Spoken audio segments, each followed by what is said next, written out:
Tell me where do I go? Tell me where do I take us? Your heart is starting to slow. May the water be safe.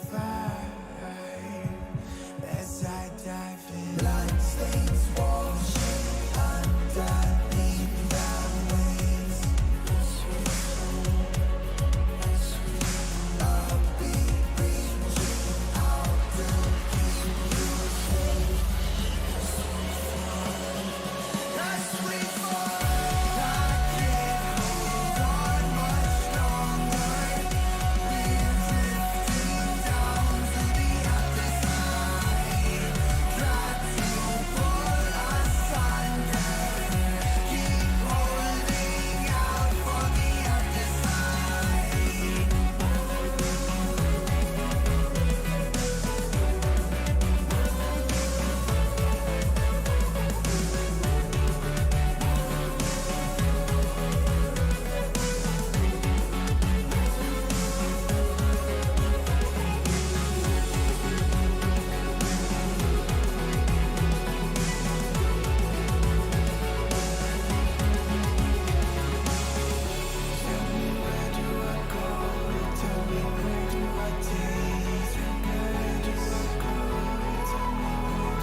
Each game is inspired by movement. The drive is to be one move ahead of everyone else, to be legendary.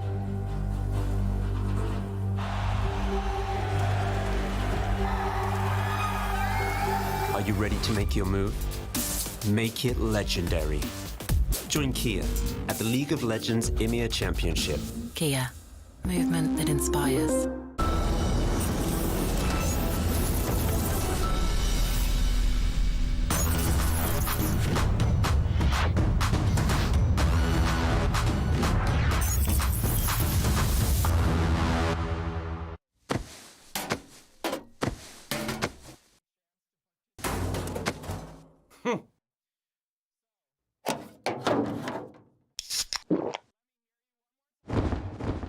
Red Bull gives you wings. Danke, Marine. Okay, come up with a new banger copy pasta. Ask that later.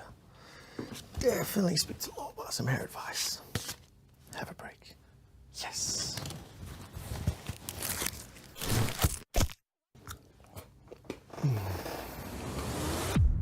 Even the biggest champ needs a break. Be on time.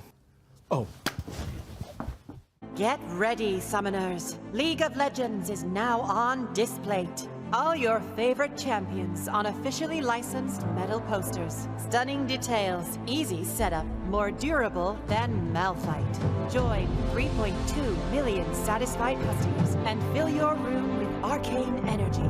Order now at displate.com.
wanna run from what's to come? Will you face it all? Or will you fall away again? What's calling out to be found when the time is right? When the time is right.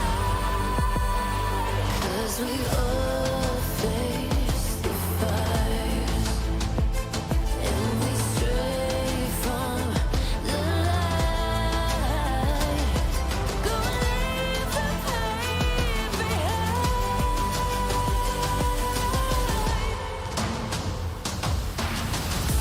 Feel that rush, feel the taste. Can you feel it? Rid the pain. Wash it away and stand again. Awaken.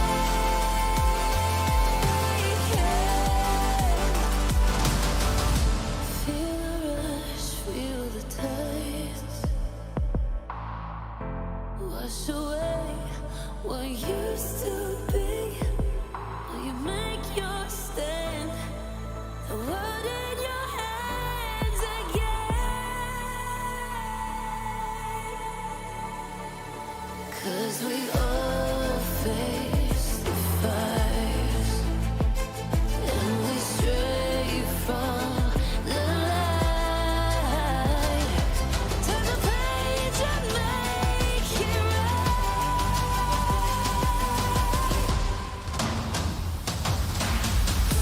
Feel that rush, feel the taste. Can you feel it? Rid the pain. Wash it away and stand again.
Welcome everyone to the LEC 2023 Summer Final live from Berlin, Germany. What a run it has been for Excel to get there.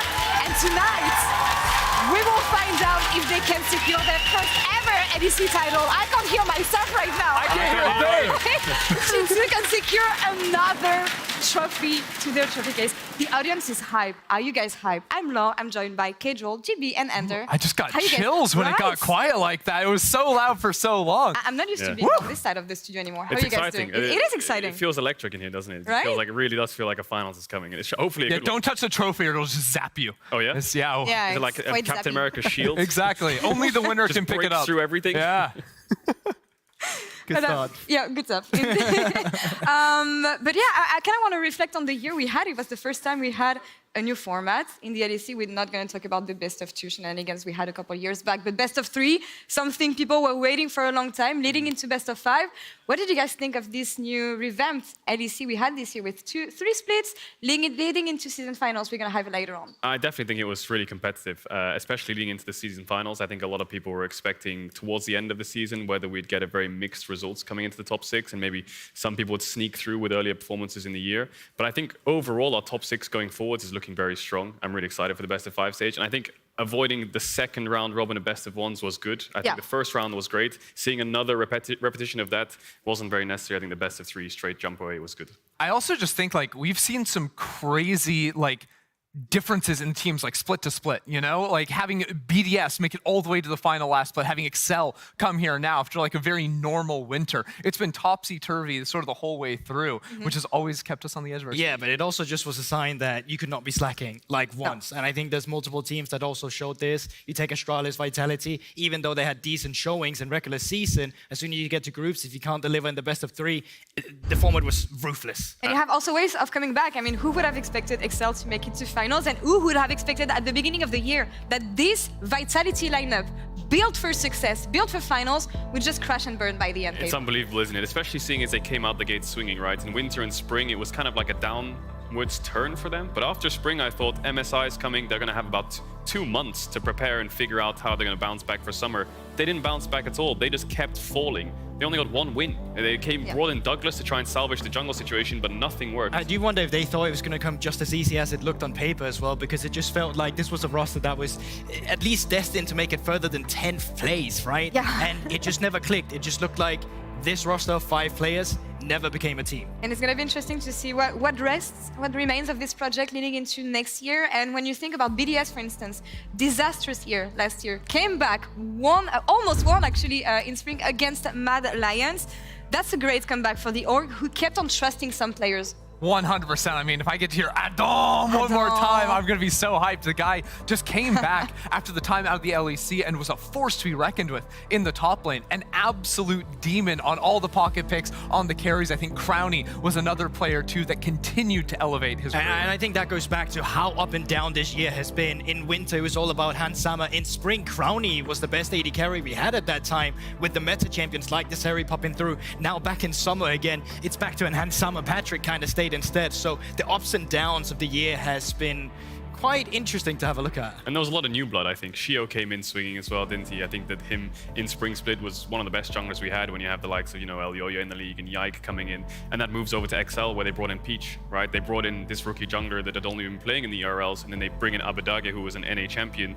And now all of a sudden they've gone from 10th to possibly 1st, guaranteed 2nd in just 1 split turnaround, which is unbelievable. And that is actually crazy because, as you said, the roster that was built initially for Excel didn't work at all. And this last-minute roster that they came up with ended up being the most successful this year, but also in the history of the org, reaching the first finals ever for them. I mean, last year was reaching their first playoffs ever, and it was barely squeaking in at 6th place. Then it's 10th, you know, can't be that good. And this is a roster that was like, everyone was a little bit concerned initially because it's 5 great players all coming from different teams. There was nothing to build on going into this year, sort of like predetermined synergy. But when Abba came in, rejoining with Odo from the Schalke Miracle Run days, takes them, what, 3 weeks with him in the roster. Obviously, the huge time between spring and summer split, but it started clicking for them. Don't forget Targamas was on that roster as well. That gets overlooked a lot. There's been 3 changes throughout the whole year. The support of Limit has been insane in this and meta, the coaching staff as well. Coaching staff's been changed. Mid-jungle came in more recently, but it was being built up from spring. Winter was the biggest disaster. The spring transition didn't work, but they just kept going for it. It just speaks even more to the fact where they are now today, because just going 10th back, like, it's absolutely unheard of. Like, even them being right now here is insane to me, and I can't believe they've made it work. Like, the Schalke back in the day was insane with them trying to make it to Worlds. XL is still in that contention after the start to the year they had, and they can even take a finals today. Is it gonna be enough though? Can we have a new LEC champion, a new name rising tonight, especially against G2, who has been the most consistent team we had this year again? That is the ultimate question, right? G2 coming in after winning the best 5, but also after winning back in winter, looking absolutely unleashed, even bringing in a complete fresh face in the jungle, in Yike, backed up next to Caps. This team looked like a complete dominant force in winter that no one could really touch. Death tax in G2 in finals, really, isn't it? They dropped the ball in spring a little bit. I think they were kicking themselves after that, losing to Mad Lions in that 5-game series, and then not being able to attend the finals. But they just keep rebuilding and revamping rosters, and it always just seems to work. I feel like this name carries so much weight, especially not only domestically, but internationally. And the likes of Fnatic have been lacking behind in that sense, right? Where it was always G2 Fnatic, but now it's always G2, but there's no real rival. First we saw BDS in the finals, Mad Lions has been trying, they've now fell. Maybe we'll see them in season finals, and now it's XL's turn. And that's the only pressure there is for today. Like, every expectation should be that G2 takes it, and for them it's all about defending it. For XL, it's really about rising up with the interesting storyline of them finding, for not only for the organization, but for so many of their players a first title here in Europe. We had amazing stories throughout the entire playoffs weekend, I feel, and it will keep on going tonight. But for now, let's toss it over to Trouble, who's standing by with both teams' head coaches, Hidden and Dylan Falco. Thank you very much, Laure. I'm here with Dylan Falco and Hidden, both head coaches for G2 and XL Esports respectively. Dylan, I'm going to come to you first because this is going to be your 6th final that you're a part of in Europe, and you've already won 4 out of the 6. How do you feel going into another one today? I think with experience, I've become a lot more comfortable, I think, in final scenarios. I remember the first final I was in, especially in like the big arena, it was very, very nerve-wracking. I think this one is, feel a bit more ready. The experience helps a lot, and I hope we can win. And for you, Hidden, you came in from the NLC, if I'm not wrong, put into XL. You had to make some really tough decisions, but you've literally given the org what they've been looking for all these years, a final in the LEC. How does it feel for you? Yeah, I mean, it feels good for the first finals, right? I'm excited, but I feel also, as Dylan said, I feel prepared. Even though it's my first, it doesn't really feel like that. I'm not so nervous, but of course, it's not a big arena. But yeah, I feel ready. Now, you guys faced each other last week, all the way to 5 games. Dylan, what did you think was the determining factor for that best of 5? I think, like, even in the 5th game, I feel like at some point XL was arguably in a winning position. I think what saved us in that game is some very clutch shot calling. We're very, very good at turning losses into wins in the late game. Very creative players. And I think our draft in that game also had a bit of a scaling edge. So once maybe they didn't make those mistakes, we could kind of bring it home with their scaling. And talking about the mistakes, Hidden, what do you think your team learned from that best of 5 to go into today's one? I mean, G2 is, as Dylan said, like they're a team that can come back from anything. So we learned to just, make sure that we are composed in these scenarios, because we will be in these scenarios again today. So to make sure we don't make these mistakes, we will try to match the shot calling, we will try to match the tempo, and not give them these opportunities to come back. Both of your teams, guys, have done incredible to get to this point. Hidden, I'm going to start with you. I want you to give me one positive from G2 Esports. What do you think they do really, really well? I will give you 2. I think their early game is quite good. They're not afraid to dive. They're not afraid to invade. They're not afraid to gank on bounce backs and whatnot. So we have to be on point. We scouted them a lot to make sure that we are prepared for this scenario, and then draft as the second one. I think they're the most unpredictable team when it comes to drafting. So we have to prepare more, have more scenarios ready, and yeah, that's it. And Dylan, same question for you. What do you think XL Esports does really well on the Rift? I guess I have to do 2 as well. Let's say, I think they did a very good job in the last series of not only understanding some of the more unique picks we bring to the meta, but why we're picking them. Like some of the ways they were banning and picking around it, it felt very clear that we're being targeted, which I think a lot of other teams just don't do. And I also think the way they're playing mid and late around dragons was very good in our set. I think we lost a lot of dragons, and they set up really well around a lot of them with a lot of their like poke comps and stuff like this. Well, thank you very much, gentlemen. Dylan, Hidden, good luck in the final today. And for now, let's send it over to Quickshot on the stage with a special surprise for the audience. What? That is right. All split long, Just Eat Takeaway has been helping our fans to stop feeding and to get fed. So today, to celebrate our summer split finals, they've delivered us 3 care packages here for some of the members of the audience to win. And in order to figure that out, they're going to need the help of our analysts. So our prizes as well will also be delivering drops to all the European viewers at home. So it's not just for the people here in the Berlin studio. So listen, in just a moment, I'm going to step into the audience and I'm going to present some of you a question. The question that I'm going to ask our audience members is simple. Which one of our 3 analysts do you think will get the question correct? So what you're doing is putting your trust in one of the 3 AD members today. And if you pick the correct member, you'll then be able to select one of the 3 prizes here on stage to take home with you at the end of the show. So the question I have is, will the analysts feed or will you, the audience, get fed? Let's find out. Now, who wants to play? Right, I need a microphone and I need to find some members in the audience. Obviously, we are still loading up here for the beginning of the show. Excuse me, gentlemen and ladies.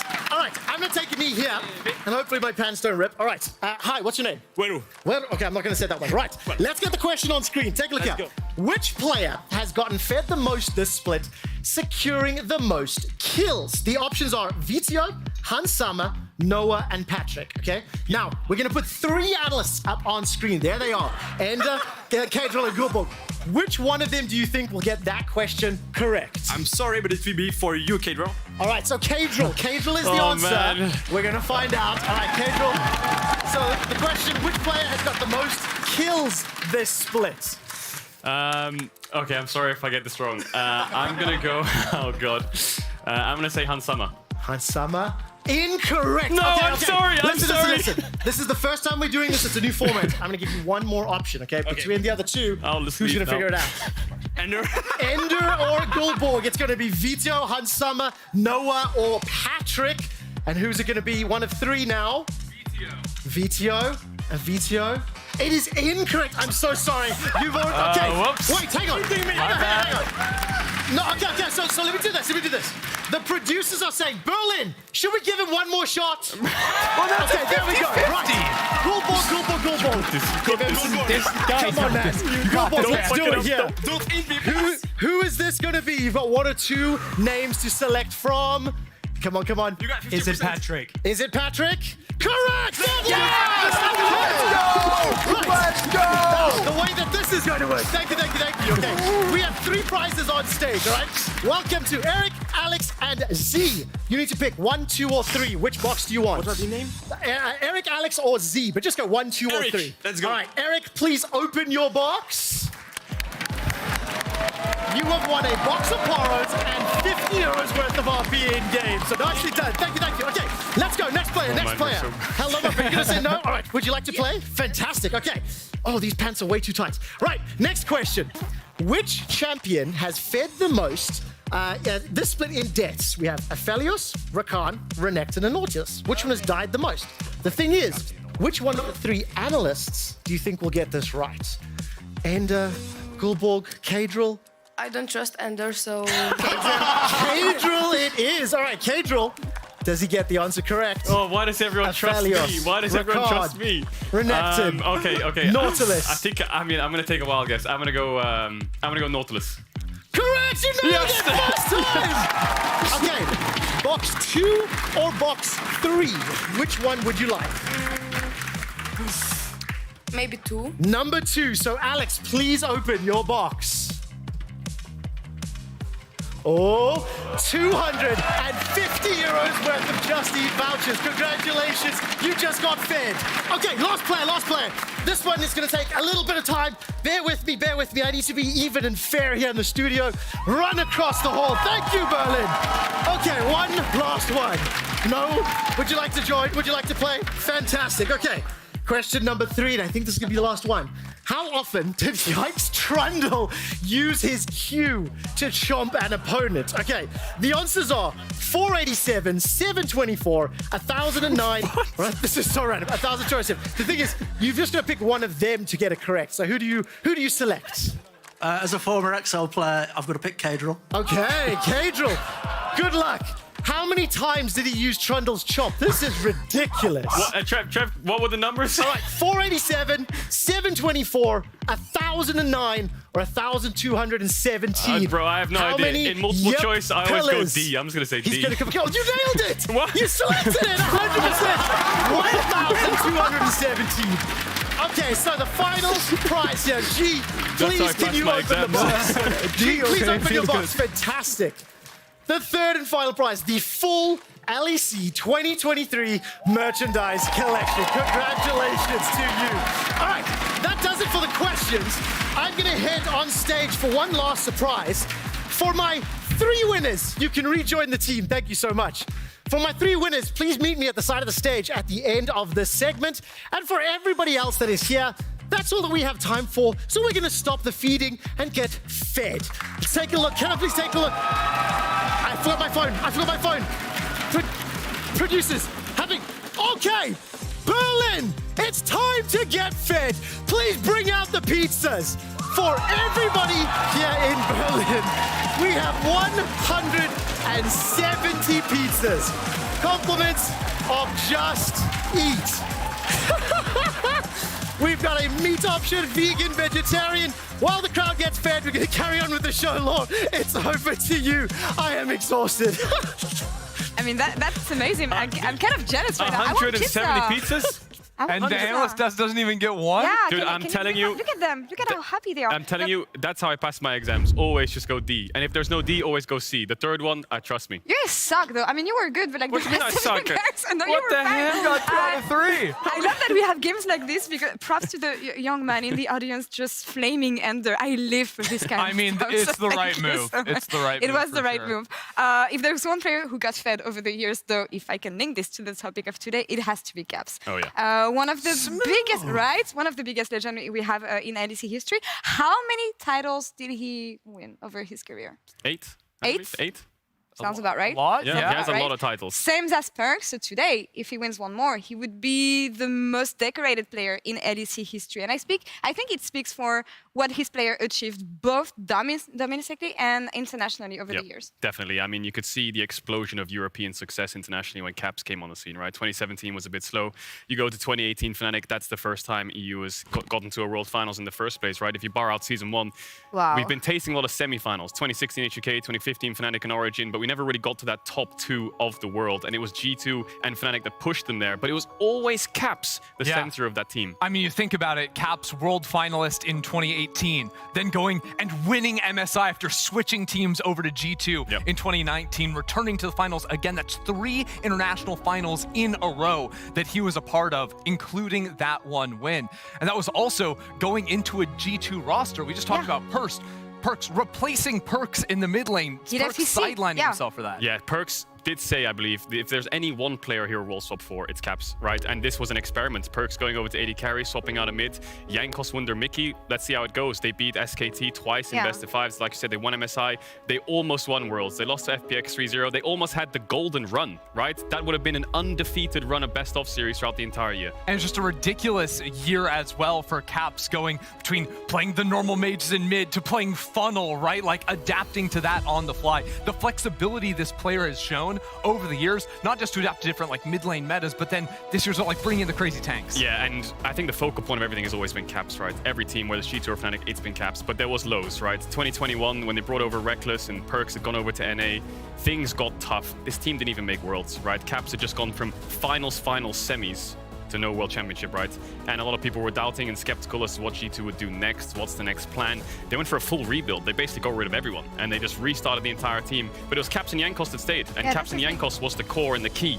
Eventually, Jankos disappeared and left him, but Caps has been the staple for the last 4 or 5 years of European success, right? You always look at G2 and Caps internationally to succeed. He was always at the center, and I mean, it speaks to the fact that G2 trusted him, re-signing for 4 years. I think it's the biggest contract we had in the history of Europe. But yeah, he was this consistent piece, always, within G2 and within Europe as well. And I think that is really shown in the turn between last year and this one, right? Had Jankos next to him in 2022. This year, for the first time in 4 years, has to play with just a brand new, complete rookie jungler next to him in Yike. And again, the way Caps adapted his playstyle to carry the team in different ways, when it wasn't always just about him in the lane, it was about his roams, ganks, side lane pieces. Everything he did, again, elevated them to the winner trophy. And that's when we skip forward to the present, right? Caps has been struggling a bit this year. People call him crap sometimes, people call him clap sometimes. Those memes started internationals. And I think the key point is he's always found a way to figure it out, right? Yeah. Even after MSI, he was getting rank 1 in solo queue. We expected things from summer. But now I feel like a brand new, fresh team around him.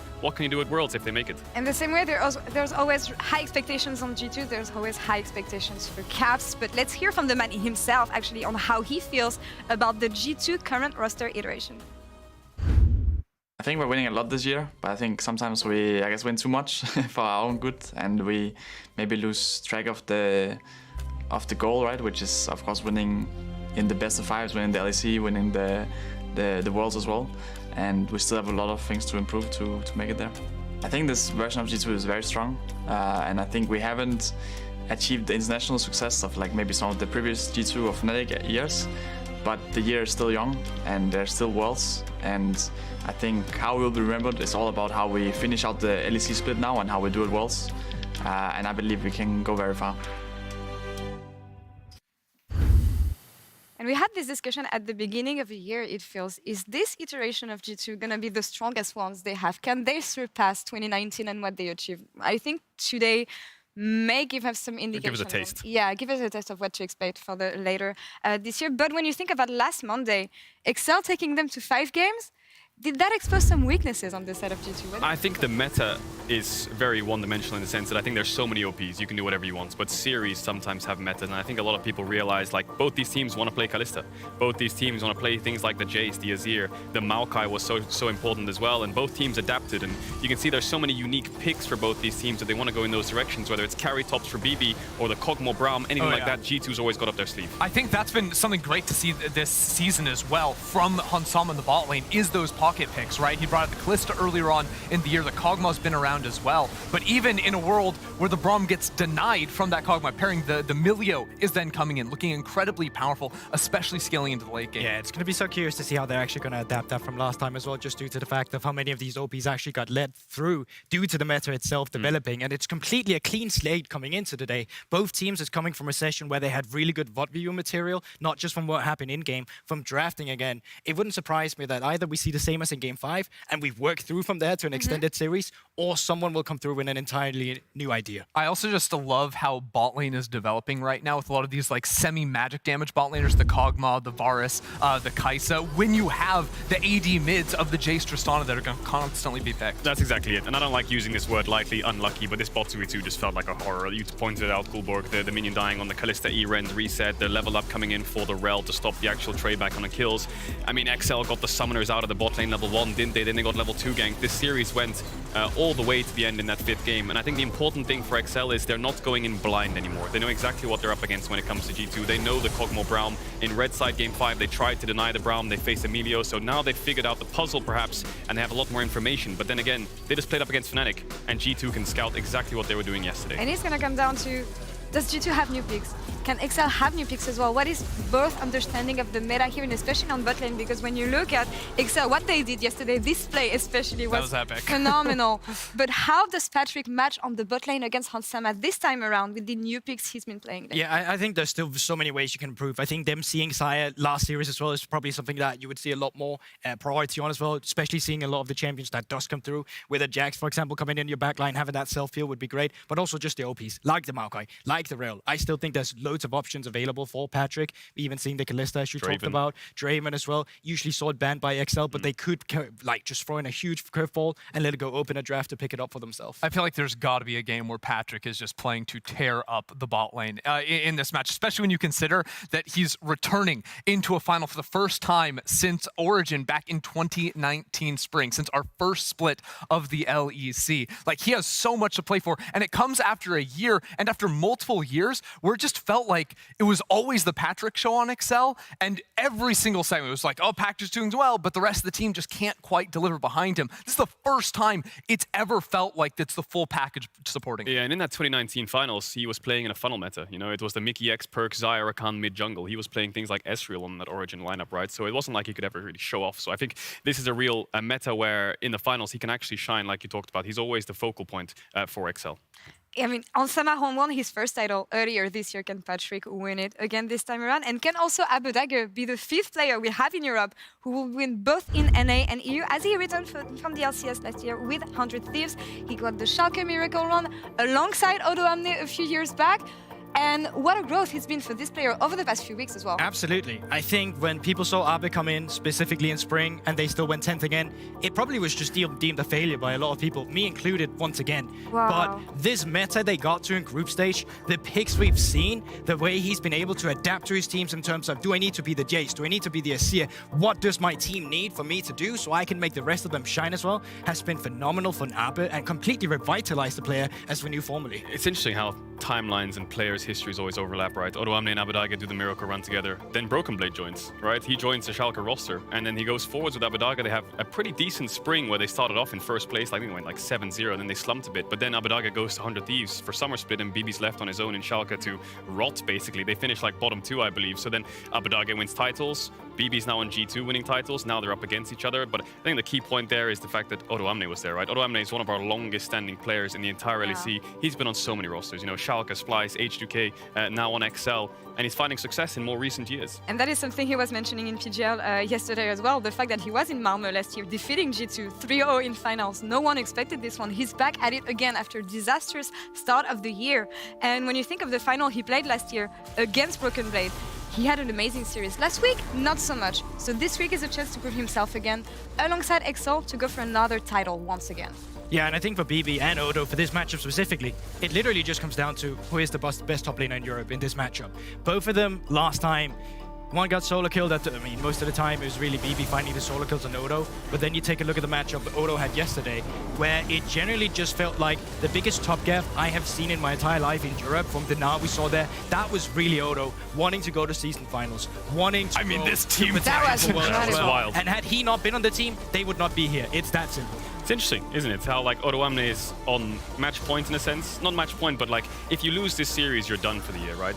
But against G2, he had a second chance. G2, he struggled. BB solo killed him like 4 times. He was never really in the games. It was game 5 on the Poppy into Jax where it felt like BB was really, Odoamne, was really part of the series and really being able to impact those team fights.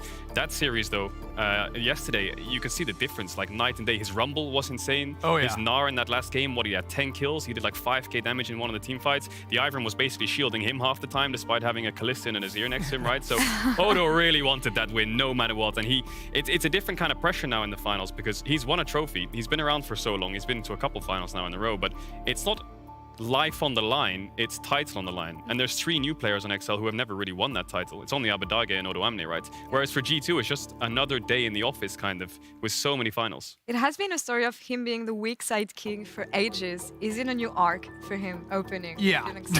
No, just straight up yes. Like literally the Rumble, the Gnar, as you said, he has looked so phenomenal on. I actually think he's looked like very good the majority of the year. I'm always the Odoamne fan, but I stand by that fact. I also just think that to sort of back into the storyline of like him coming in, it's just another final for him. I don't think it actually is because yes, he won last year, but after 2 10th place finishes, when you left Rogue and then Koi, and then Koi are doing fine without you that first split, like that stings, you know? And to fight and then you're out after 3 weeks. You go again, out after 3 weeks. Now it is such a powerful statement for him to end Koi's year on his own and then lift the title himself. The grudge match. Honestly, yesterday was about revenge mostly, and as he said in PGL yesterday, today is about revenge as well from last week and from also shutting up the haters, because that's been a story for him last year and it is the case this year as well. So it's going to come down to who wants it more and who's the hungriest. There was also these weird rumors about Odoamne considering retiring last year, and everyone was kind of like, what are you talking about? Now he's here, top of his game, winning titles, right? Or almost winning titles at this point. But the 10th place, the finals bounce back, is just insane to me. The fact that they're even here in the first place is such a big topic of discussion. And you can go through XL and all their players with Abbedagge and Odoamne, but then you've got Peach, ERL jungler, just comes out of nowhere. From UOL. You know, from the LCK challengers, right? Just comes in from UOL, like you said, and they did pretty well at EU Masters, right? I think he really needed Mask by his side for that mid jungle to function. So everyone was kind of like, well, without Mask, maybe this jungler doesn't really function as well. Looks incredible, right? He's playing tanks, he's playing carries, he can do whatever you want. And we came in expecting him to be the selfish jungler, but now he's just quietly been doing so much for them in the early game. First split in the LEC, making a final. What does that remind you of? Maybe a jungler on the other side here in Yike? I don't know, very different story, very different teams they were joining, but I just think it's been so fun to see how quickly XL have evolved after the acquisition of Peach and after Abbedagge came in halfway through spring, because he only got to play a few matches before they were just eliminated again. He inherited a raw deal with a 10th place XL once again, and those 2 players have come in working with the team to completely revive revitalized. Yeah, and I think so much is going to come down to that early pathing as well. But that has really been one of Peach's key strengths as well. When we've seen him be the best, even when he was playing in European Masters, he was playing champions like Sejuani, not going top lane for his Aurelia. He was out pathing enemy jungler to try and get a lead on it. And then when he came into the LEC, kind of got acquisition to the laners as well with the playstyle. And I think that's going to be so important because setting your laners up for success against G2 laners, being able to have priority to contest the Drakes, that was such a pivotal a macro point for last series, will be series defining for this one. I think we've been through a lot of things now, but I think the key point here is that both these teams share a lot of similarities, right? You can see it in the 5-game series, you can see it in the priorities in bot lane, the aggression that they want to play, the early game from both these junglers like Yike and Peach. The mid pool will be very similar as well, specifically in this meta. So it's just a case of the coaching staff has a lot of pressure on them. And XL have this new coaching staff with Hidon, where they need to get a strong draft up against G2, need to have certain win conditions, and they know how to shut them down already. The question is, G2's G2. They'll prepare anything they can. They'll cook up whatever they need to make sure they can win those drafts. Who's got the advantage here? Who's got the momentum? Is it XL winning, coming back, saving their season yesterday? Or is it going to be G2? I want to have like your It's G2. insight. I think it's G2. Right. I think the G2 with the adaptability of coming in from series is going to give them an edge. And I think XL, it's up to them to play catch up. XL Esports, la la la la la. It's XL all the way, man. Come on. All right, well, that's all for us here on this side of the desk. Now, can XL finish their incredible run from 10th place to 1st place, or will G2 stack another trophy into their trophy case? It is time for the summer finals. None of the boring stuff, all of the fun stuff. Welcome everyone to day one of the LEC 2023 summer season, live from Berlin, Germany. Party is now the focus. Organism trying to do Aphelios things. He stays alive because of red, white, and Koi are losing this fight. Flaggett hit the Nexus! Gonna die! Flaggett's gonna die! Have fun on PGL, bro. We are not gonna wait for you, so you can get your own cap. That's the sickest movement we've ever seen. A little melee creep. There he goes. He's creep. Oh my God! He's No! actually going in! No way! No way! That is gone. That is gone. What? Scar's got it! Scar's got it! Scar's got it! Oh, this game! Oh, spit on him! Spit! Larson looking to secure groups as a melee minion. He might do it! One and all from Larson on the flank. Knocked back Astralis' hopes. Torn to pieces. It's gone disastrously for Vitality. It's an absolute disaster. Meanwhile, in BDS land. Happening here. And now he's going to try and kill off Humanoid. He'll take one. He gets the hope for longer. Adam gets another. And Trimby Taboo. Adam takes 3. Barra's down to 1800. Available. A double kill for Irrelevant. The Emperor's Divide sends Fnatic to the fountain. We chose XL. I don't think you can pick XL. Then I don't know why we're choosing. Okay. Fnatic have found a way to secure their 10,000th kill in the LEC. QSS from Cobb immediately. BTO diving in as well, and Flacker's already got one. Advient down, and everyone from Koi. It's just put into the meat grinder, and Koi are wiped away in the river. A quadra so far for Blackhead. The thing is, I'm a €1 jungler. Holy on sale today. It's flashing forward for another taste of victory. Abadage doing everything he can. What would you say to people who do not believe in G2 and Caps? They don't know anything about League. And now Penta, official Penta, unofficial Hexakill. The Dragon resets, Hansama gets one as Limit falls, and now he steps forward, and Hansama just barks all over them. A triple for the Cogmore. There are inevitabilities in life, death, taxes, and G2 in the finals.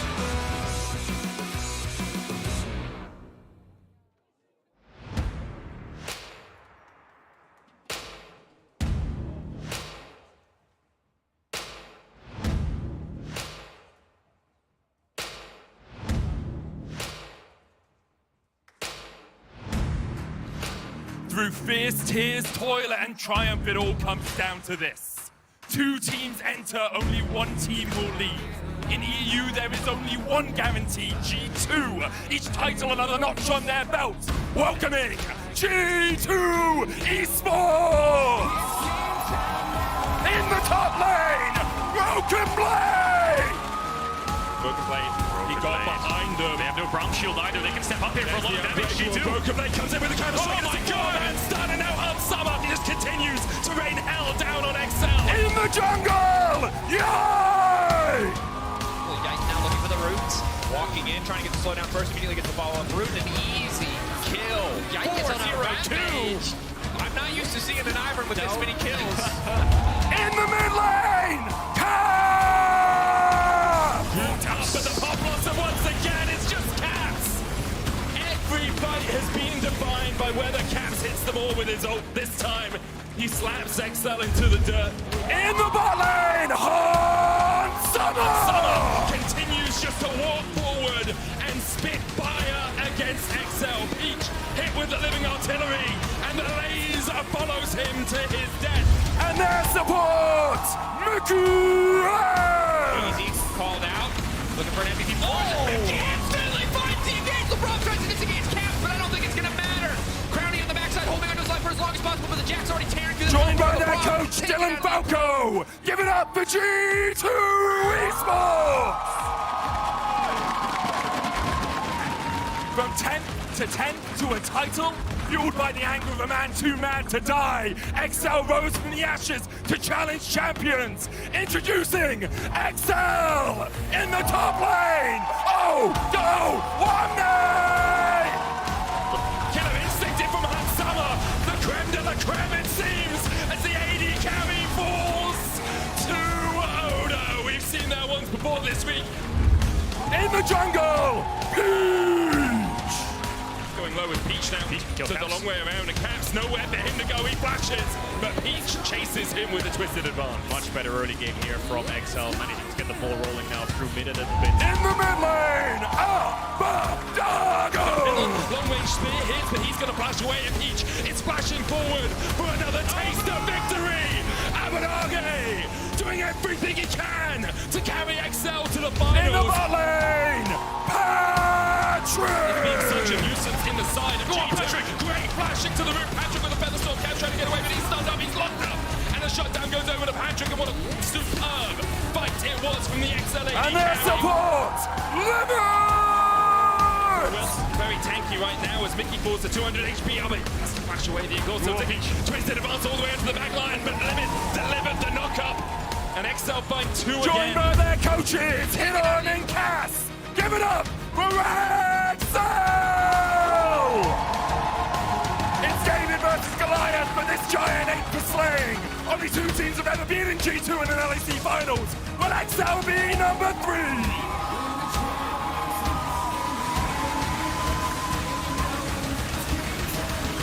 The LEC Summer Finals start now!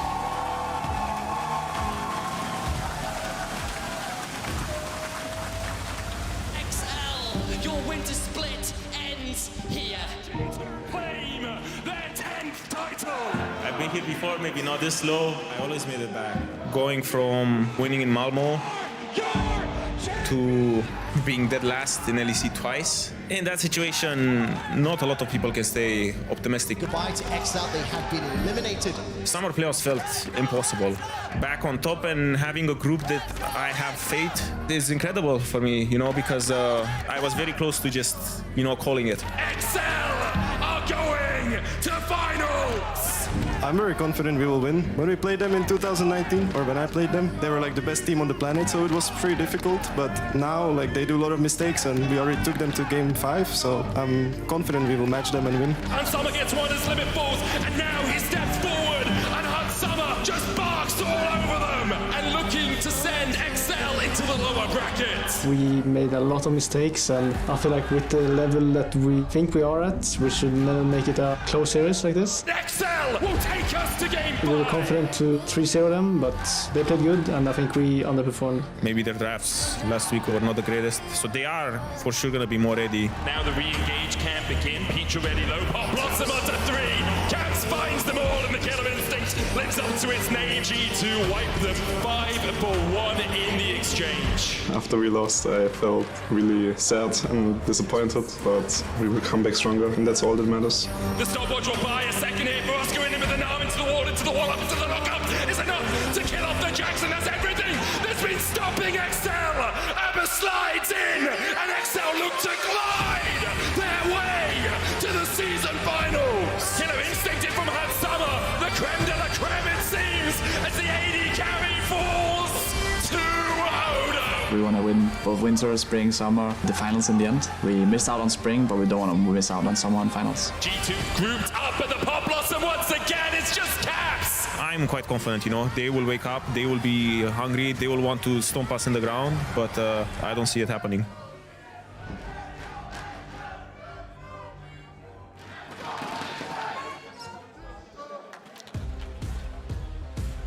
Hello, ladies, gentlemen, and everybody else. Welcome to your Summer Split Finals. Picks and bans for Game 1 is dropping in hot and fast. I'm Quickshot, joined by Dacta and Vedius for this best of 5 to determine our Summer Split champion. Straight out the gate, Rumble ban, not a surprise at all. Exactly as you said, Quickshot, 100% ban from G2. They do not want to deal with the Rumble, especially Odo Omne. And Dagda, you were talking to me earlier about how you expect the Ivan to be taken away from Yike. He has been one of the best performing on the champion, but Poppy also coming out from G2. I'm actually surprised to see the Poppy ban, because in the last series, G2 actually dropped the Poppy ban after Game 2, and instead we're looking at things like the Rakan, and I actually thought they'd go for something like the Rel as well on this blue side, so we'll have to see what the rest of the plan is going to be. And even Excel coming in with a surprise as well, banning away the Nico very early. They were leaving that till second rotation in the last series. I wonder if that means that they have something prepared. Of course, Rel is a power pick that we saw have massive impact in yesterday's series. Right now, it is up and available, and we know that Mickey loves that pick. I don't expect G2 to be the team to ban it away, but with that, Maokai also available. Jace as well, and also the Kai'Sa. But I think looking at these two teams, this is actually the team where I think you can let the Kai'Sa through. Both sides have shown that they have answers to it. Hansama willing to play Kog'Maw Braum. They've also got the Kalista, but the Kalista also there for Patrick as well, if the Kai'Sa is taken early. This Alistar ban heavily suggests that they want the Rel. They want XL to ban that Rel away so that they can grab themselves that Maokai, or even the Jace as you were talking about.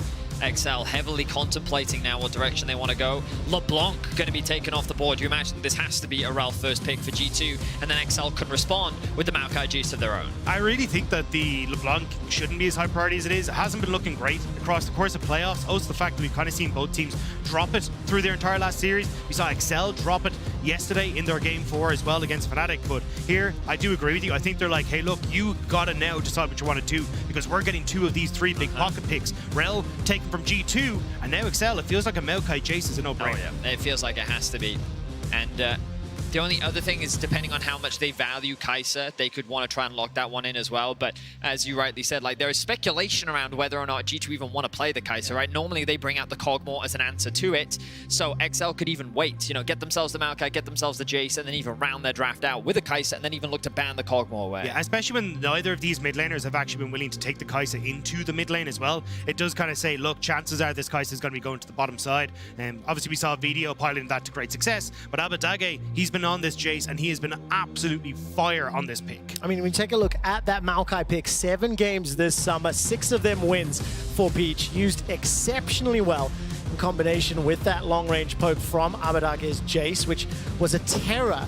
The one interesting thing is this bottom lane still very, very open, and the meta of this best of 5 pick and ban is going to develop significantly, because the bans very different to what we have been seeing throughout the rest of playoffs. Also the fact that Hansama's Draven is open. Like, this has been something that has been so consistently banned against them, but it is going to be that Kai'Sa taken instead. So now the question mark is Patrick going to take something like the Kalista on the opposite side? I really wouldn't be surprised to see a Trundle here. It's something that we've seen from G2 before. This Kai'Sa Rel can be a very effective 2v2 bot lane, and then Yike on the Trundle is something that we've seen Razork use as an answer into the Maokai, but we've also seen it come out from Yike as well. I also am curious to see exactly what the plan is here, because although you could end up going for something like a Xayah, which I think would be the answer as well if Patrick wants to go towards that, or do you try and take something as an answer to this, do you try and take something for Odo Omne in that top side, something like an Ornn or along those lines where you can try and play for these big team fights? Looks like it will be the Xayah locked in for Patrick. Okay, so we're going to get a Kai'Sa Xayah matchup, an AD carry matchup that many fans love to see. We'll see who can get the better between Patrick and Hansama as we move into the second rotation of bans. It feels to me that we're going to be looking at a lot of these support bans coming out, especially when you already see the Rel can be flexed across here for G2, so they're perfectly happy to put that into Mickey. With the Alistar already gone, maybe you take away something like the Braum as well and just make sure the Rel can have a fantastic time in that bot side. The only thing then is, as you say, like, does Yike want to go back towards something like the Trundle, or does he want to go for something like the Sejuani? With the Ahri here, though, there's always answers. Like we see a lot in the LPL. Lee Sin could also go into the jungle there. You've got the opportunity to try and play for that, but it does leave your front line very vulnerable for something like that Maokai ultimate. Not surprised to see that Rakan banned away, Limit's second most played champion throughout the course of summer. Nautilus still up and available. What are the other potential options? And with that Jax banned away from Broken Blade, still going to take a look at what's going to be running in the top lane here for Odo and BB. Could be Renekton, something we've been seeing a lot from Broken Blade, and something that Odo Omni did struggle a bit against the last time that they did play up against it. No, but they actually had a similar read to us with the Trundle being taken away. I like this ban a lot. Of course, it does leave the Renekton open, so G2 can have that relatively safe blind. But now, what do you pick as an answer? Maybe the Sejuani becomes the next engage. Maybe you keep Ral in the jungle and you go for something else in support.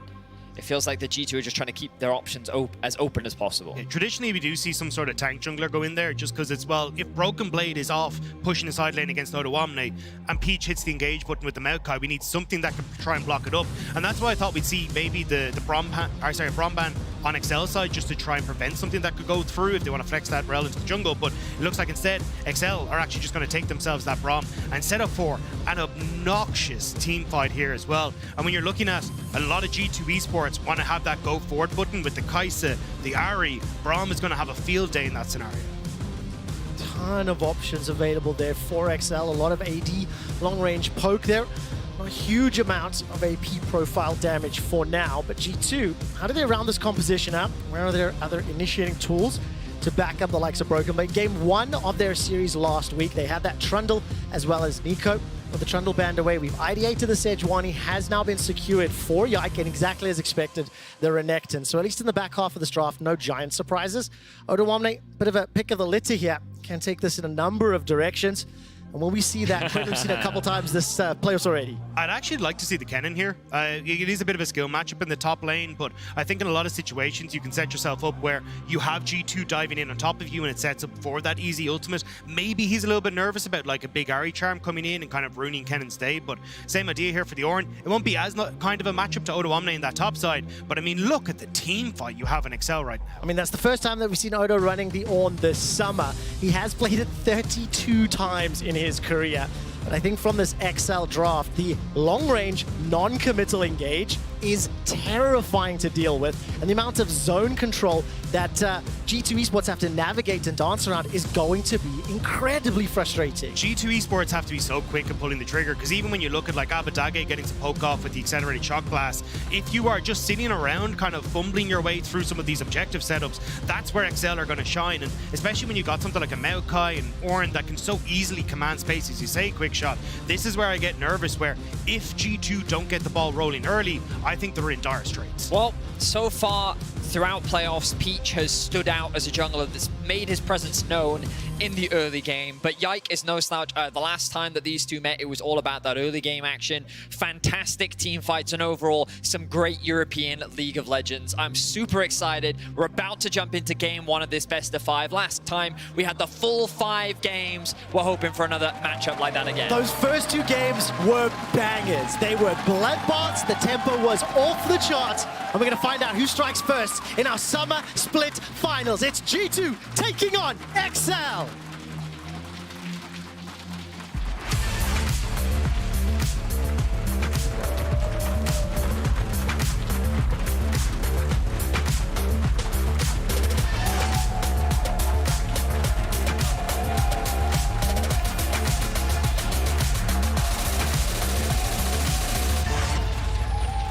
Welcome to Summoner's Rift.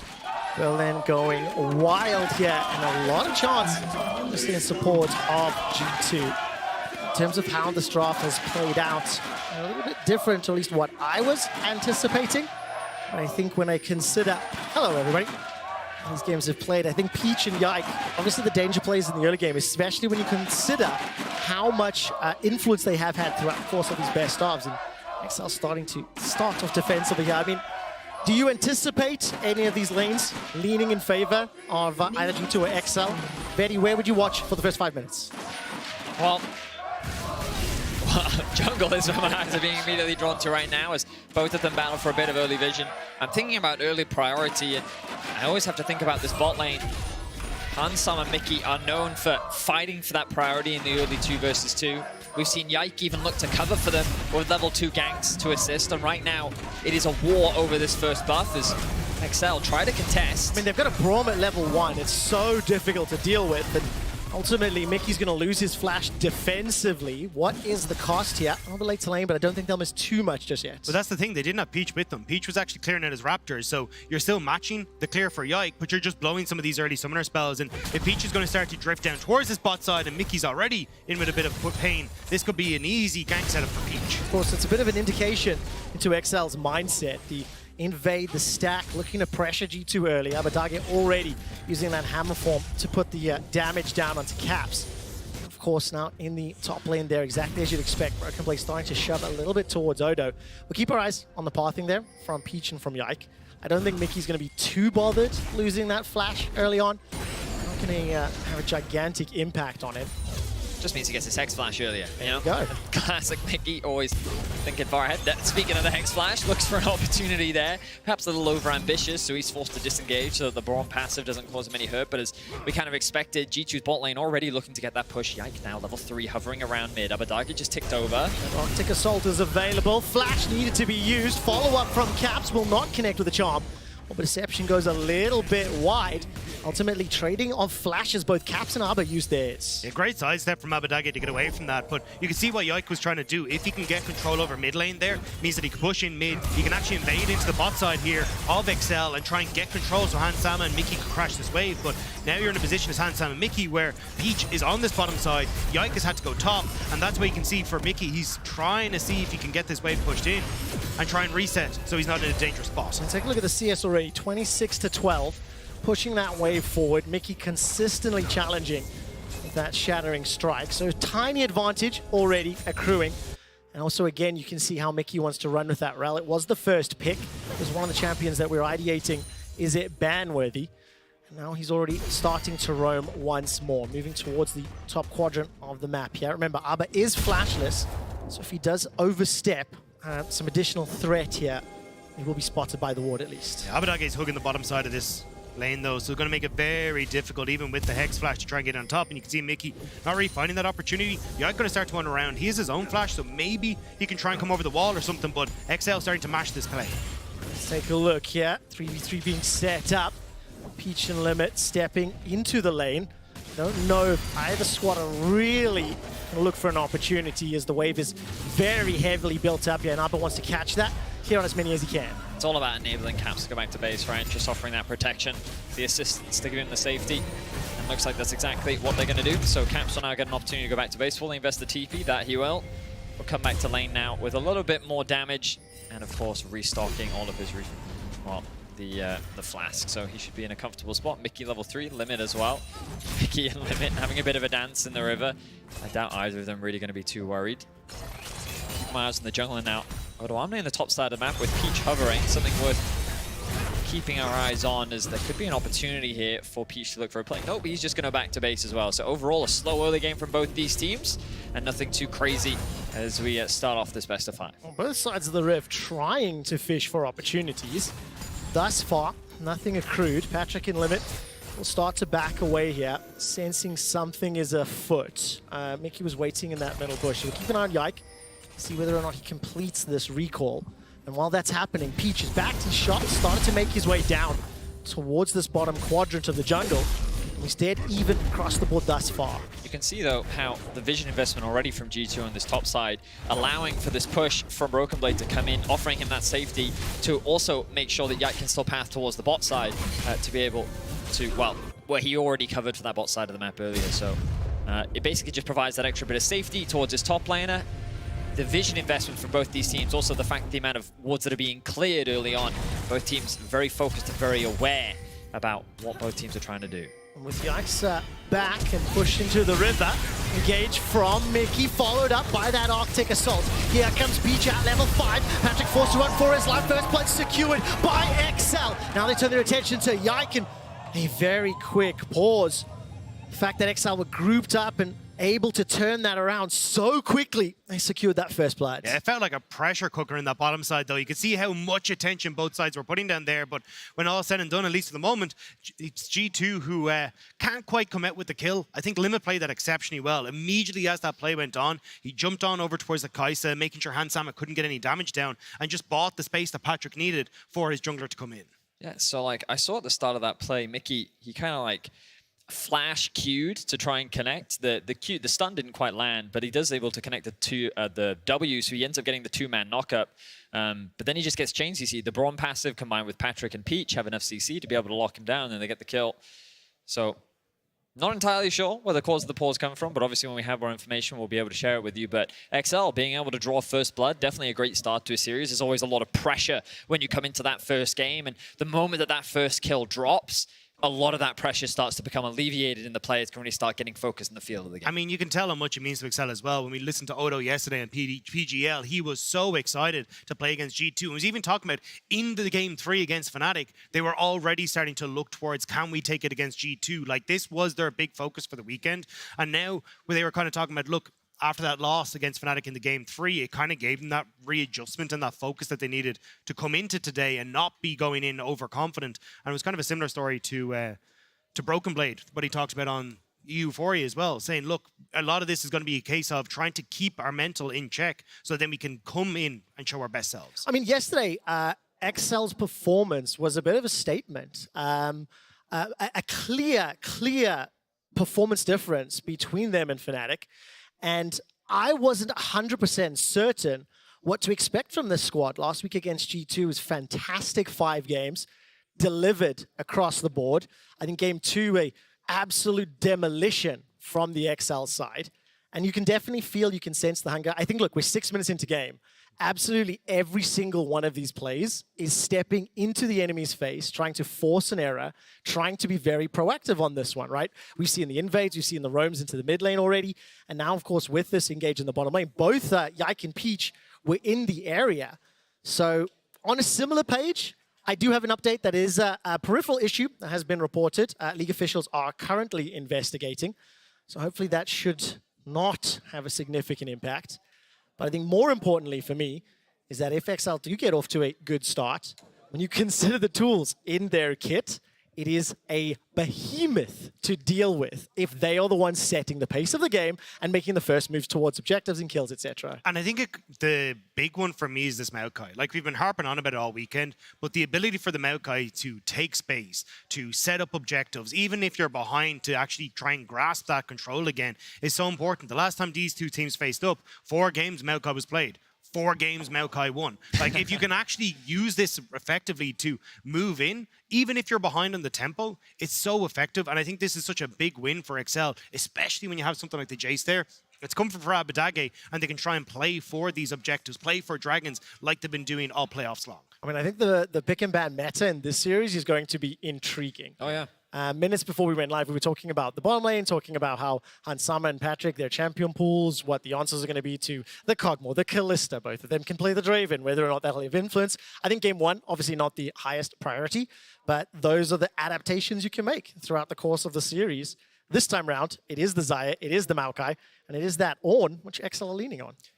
Also just love seeing the players on stage. We've caught a couple of shots of Abadage. If we get another opportunity to see him, you can just see him like sitting there, staying calm, his eyes closed, staying very focused on the game. Of course, this is expected to be a long series, at the very least 3 games, but it's easy to forget how successful this man actually was over in North America, having a title under his belt. Across 2022, he made finals both times with 100 Thieves, and while he did fall short in both situations, the fact that he consistently had those finals appearances, this man knows what it's like to be in these situations. He has a lot of experience, which is crazy. When domestically, we knew him as the guy on Schalke, right? He was just that guy that was like, he wasn't even in the top end of mid laners, you know, and even this split, there's been criticism towards his laning phase, but like as a player, he's been able to achieve a lot throughout his career. And, you know, you were already talking about his long history with Broken Blade and how the fact that it's weird how they've kind of conveniently crossed paths, how they haven't, even though they've been on different teams for a long time now, they've actually very rarely been able to meet each other. It's only now that we're actually getting to see them compete against each other. It's great to follow these player stories and where they've come now. Yeah, especially when you're looking at both mid lane and top for Broken Blade and Abadage. It's like 2016 Mysterious Monkeys. Broken Blade was 16 years old when he first joined them. And even talking about on Euphoria, where it was like, they didn't want to play with each other. It was like, Broken Blade was like, I don't want to play with this Victor OTP. And the other side, Abadage was like, I don't want to play with this Riven OTP. Like, neither of them wanted to play together, but they've been really good friends since. And now to see them kind of face up against each other in such pivotal matches as well. Like the first time ever XL actually played G2 in a best of series was this year. The first time these two have played against each other was this year. And now to see them in the finals against each other, and including as well Broken Blade and Limit, right? Back in Schalke as well. Like there's so much history between these two teams, these two players, even if there's not a huge amount between these two teams. Yeah, of course. I mean, with Excel, they haven't exactly made it to best ofs, particularly often. Hence the reason that they don't have a great competitive history against many of their opponents. Quick update for you. Unfortunately, league officials are still investigating that issue. As soon as I do have more info to share, I will let you know. And I think Medic had just a phenomenal line during the opening ceremony. 10th to title with a question mark at the end of it. What a wild story from XL. I hear that the players are currently doing their ready checks, so hopefully that means once those are all completed, we will be jumping back into game. And as a summary, 6 minutes in, First Blood was secured by XL, and I think we might be dropping in just a little hot. We'll find out. Yeah, I just want to go back to your point of like 10th, and then even to start this bit, 0-3.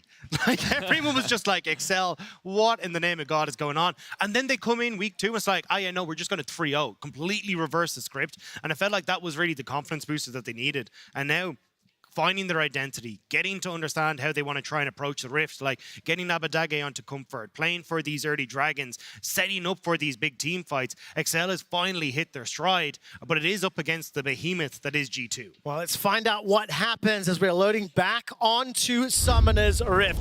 Thank you so much for sticking with us. I hope the pizza was good here in Berlin. And as G2 have retreated from the river, kill there was secured by Peach. Minor advantage. It was Mickey, of course, the player that got taken out. So let's zone back into the game here. Both Peach and Yike had just finished their recalls and started to make their way towards the Dragon Pit. You can see on the minimap, Yike now stepping towards the middle lane. Mickey flanking here as well. Cap's level 6 and chasing with that Spirit Rush. Not a lot of support for now. No ultimate for Yike either.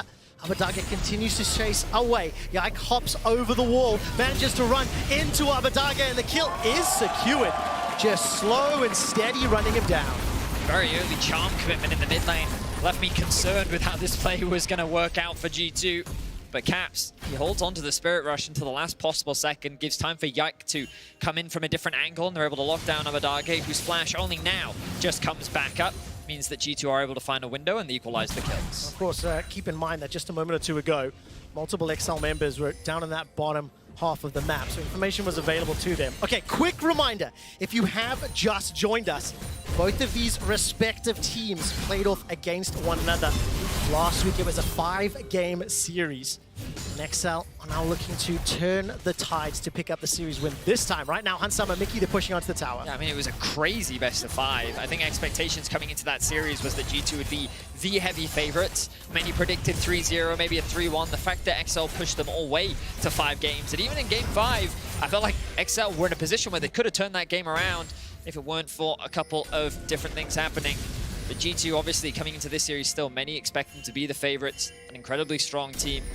Many excited to see what the rematch will look like. Dead even for the time being. Dragon on the board, Herald is alive. Bot lane seems to be putting a bit of pressure down onto Hansama. The overall, very even, 8 minutes in. But the fact we could end up looking down the barrel of like a 10 games over the course of a week between these two teams, these two, they're going to have learned a lot over the course of that, and we'll have to see how they can try and put it into practice. If XL can try and smooth out some of the errors that we saw from them, and if G2 kind of have a bit of a stronger performance. I think a lot of people are disappointed by the performance in the last one, but we'll have to see exactly what the plan is, because right now we're seeing exactly how these two teams like to play. XL go for dragons, they force dragons so they can force fights, whereas G2, much higher priority on the Rift Heralds. They want to try and use this to snowball gold, and then they tend to take the gold to team fights later on. That's why when you look at dragons at 14, XL way, way higher than G2. We'll be able to use that Rift Herald this time round. Which lane they're going to play it into as well, because it's dead even in the mid lane. Hansama down bottom, plus 10 for now. We saw a little bit of a trade there between Patrick, Limit, as well as Mickey and Hansama. And already there, Mickey once again backing to roam, got himself those Boots of Lucidity, and I love the vision already placed there by Peach in that southern quadrant. Chucked those saplings, watered up the chickens, looking for another potential player. The entire time that we've been focused around this middle lane, both Broken Blade and Nodo pretty much left to their own devices. Small CS advantage for Broken Blade as that wave is pushed all the way forward, and no TPs available for either of them. I just think it's funny that Hansam has really just been left isolated in the bot lane. Mickey, look, he's not even level 6 yet. Limit almost at level 7. He actually has more XP than his AD carry does. Hansam, though, still doing a very good job when it comes to the farm and gold. But Omni now going to throw his ultimate just to clear out this wave. He is a little bit worried about, you can see on the minimap, this roam that's coming in from Cap, something we'll see a lot from the G2 mid laner. Has his jungler helping push in that mid, and then they move into the fog of war, and it just creates this sense of pressure. They know that the bot side of the map is safe because Peach is there with the control ward and also clearing out the Scuttle Crab. So that means that the top side must be in danger. Onoda Omni clears out the wave, chooses to disengage, but he's very likely going to lose another plane. It looks like that Yike may very well drop the Herald up here as well. That's the thing with this matchup, though. Renekton going to get a lot of control early, especially if he's going to get jungle attention from Yike. It's about Odo Omni when he gets to the later portion of the game, trying to join in at these team fights, especially having XL already start up that dragon and having that cloud taken out of the way. Ocean going to be next. You're looking at a very strong potential dragon soul for XL. I mean, take a look at that. Limit throwing out the ultimate under the tower. Patrick relatively low, doesn't want to commit further, not the highest amount of damage. So now all of a sudden, window of opportunity. Caps has roamed from the mid lane, sat inside the darkness. Observers just toggled there from what XL could see. But as the XL bottom lane back out, not going to overstep. A lot of respect being shown. So Caps will lose a minion or two to that wave that Abadage pushed in. It's a 10 advantage for him and a 400 gold lead overall here for G2. The Rift Herald still in Yike's back pocket, hasn't committed it to a lane yet. Caps just choosing to sack an entire wave because he knows he has that kill advantage, so he does have that extra bit of gold. Does look for an opportunity bot. Patrick and Limit does respect it though. Not going to take any gambles, but yeah. We expected a bit more of a bloodbath. Both these teams showcasing a lot of respect. It does make sense. A lot of pressure with the Summer Championship title on the line. Broken Blade, though, now in danger. All right, gets knocked into the air.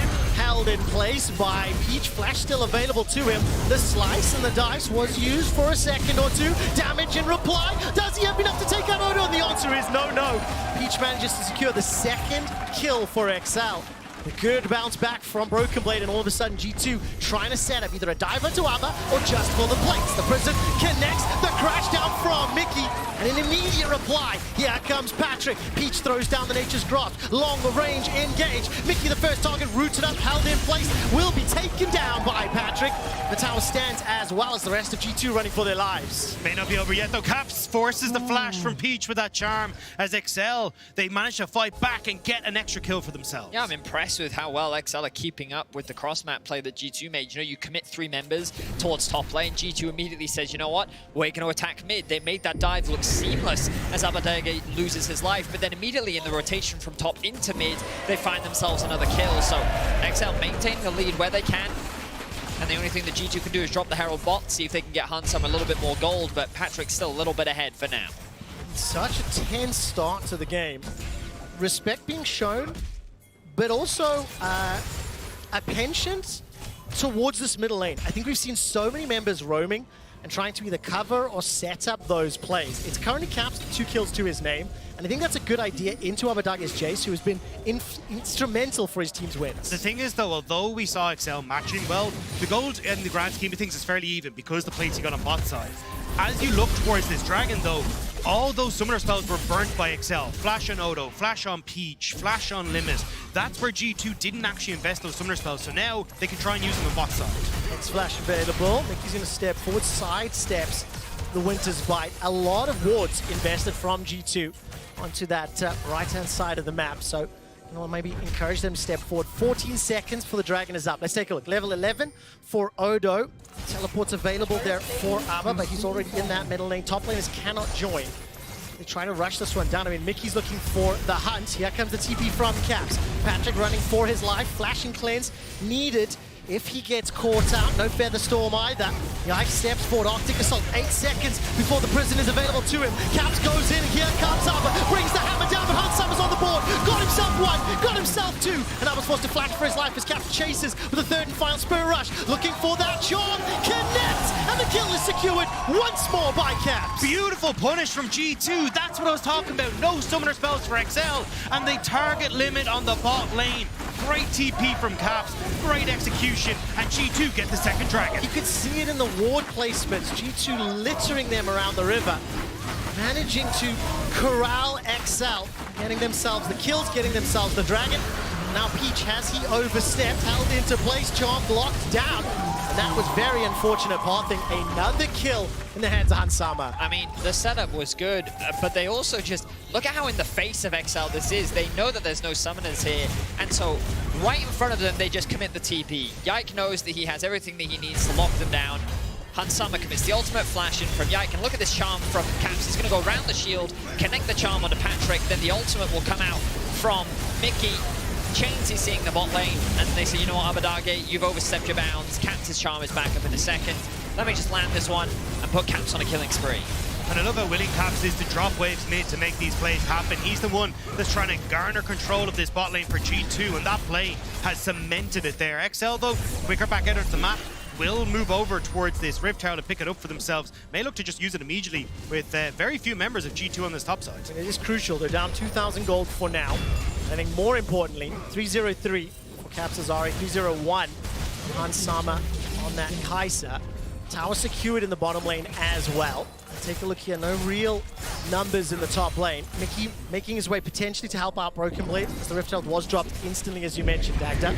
So this should get the boop, and take a look, Hansama as well, making his way up. So if Patrick and Limit stick around a little too long, G2 fancy a fight. Tower's going to fall. It's XL on the hunt. All of a sudden, potential engages here. We're playing on the Infernal Rift. Map is just open, which is going to be good there. Oraba stepping forward as Hansama's trying to clear out that blue. Glacial Augment from Mickey doing work to stop Patrick from following up and getting that concussive blow stacks. Now G2 stepping forward. They know they've got the resets coming through. Yike on this top side. All 5 members of G2 will push XL back away. Alright, so XL, they do get their first tower of the game. Odoame going to push in this bot wave and then look to reset. Wards littered across the top side of the map. Our observers are highlighting it for you now. That is a swath of wards, one could say. They see the top side is the TLDR, but no objectives to play for right now. You're kind of looking at these outer towers in mid lane and potentially a cross map on the top side. So G2 likely can start playing towards the top side, whereas ideally XL want to play for bot, but G2 slowly chipping away at this mid tower using the poke from Hansama. Take a look at the mini map. Odo as well as the rest of XL surrounding the mid lane.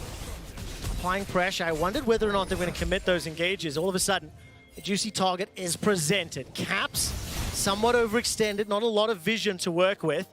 3 members of XL stepping down. There's still a flash available, still the Spirit Rush available, and a very easy escape there from Caps, opening up this mid lane to be hammered down here by Hansama. I think this is the way XL need to try and play this, though, because ideally they would like Abadage to be in the side lane. He can actually push in against Caps, but because he's been pushed so far behind and you're in a long lane, it just leaves you open for Caps and Yike to chase you down. A little bit of a trade there between these two, and I think starting to feel a little bit nervous here for XL. It feels as though G2 have landed a few heavier punches, and they've got control at least for the last couple of minutes of play.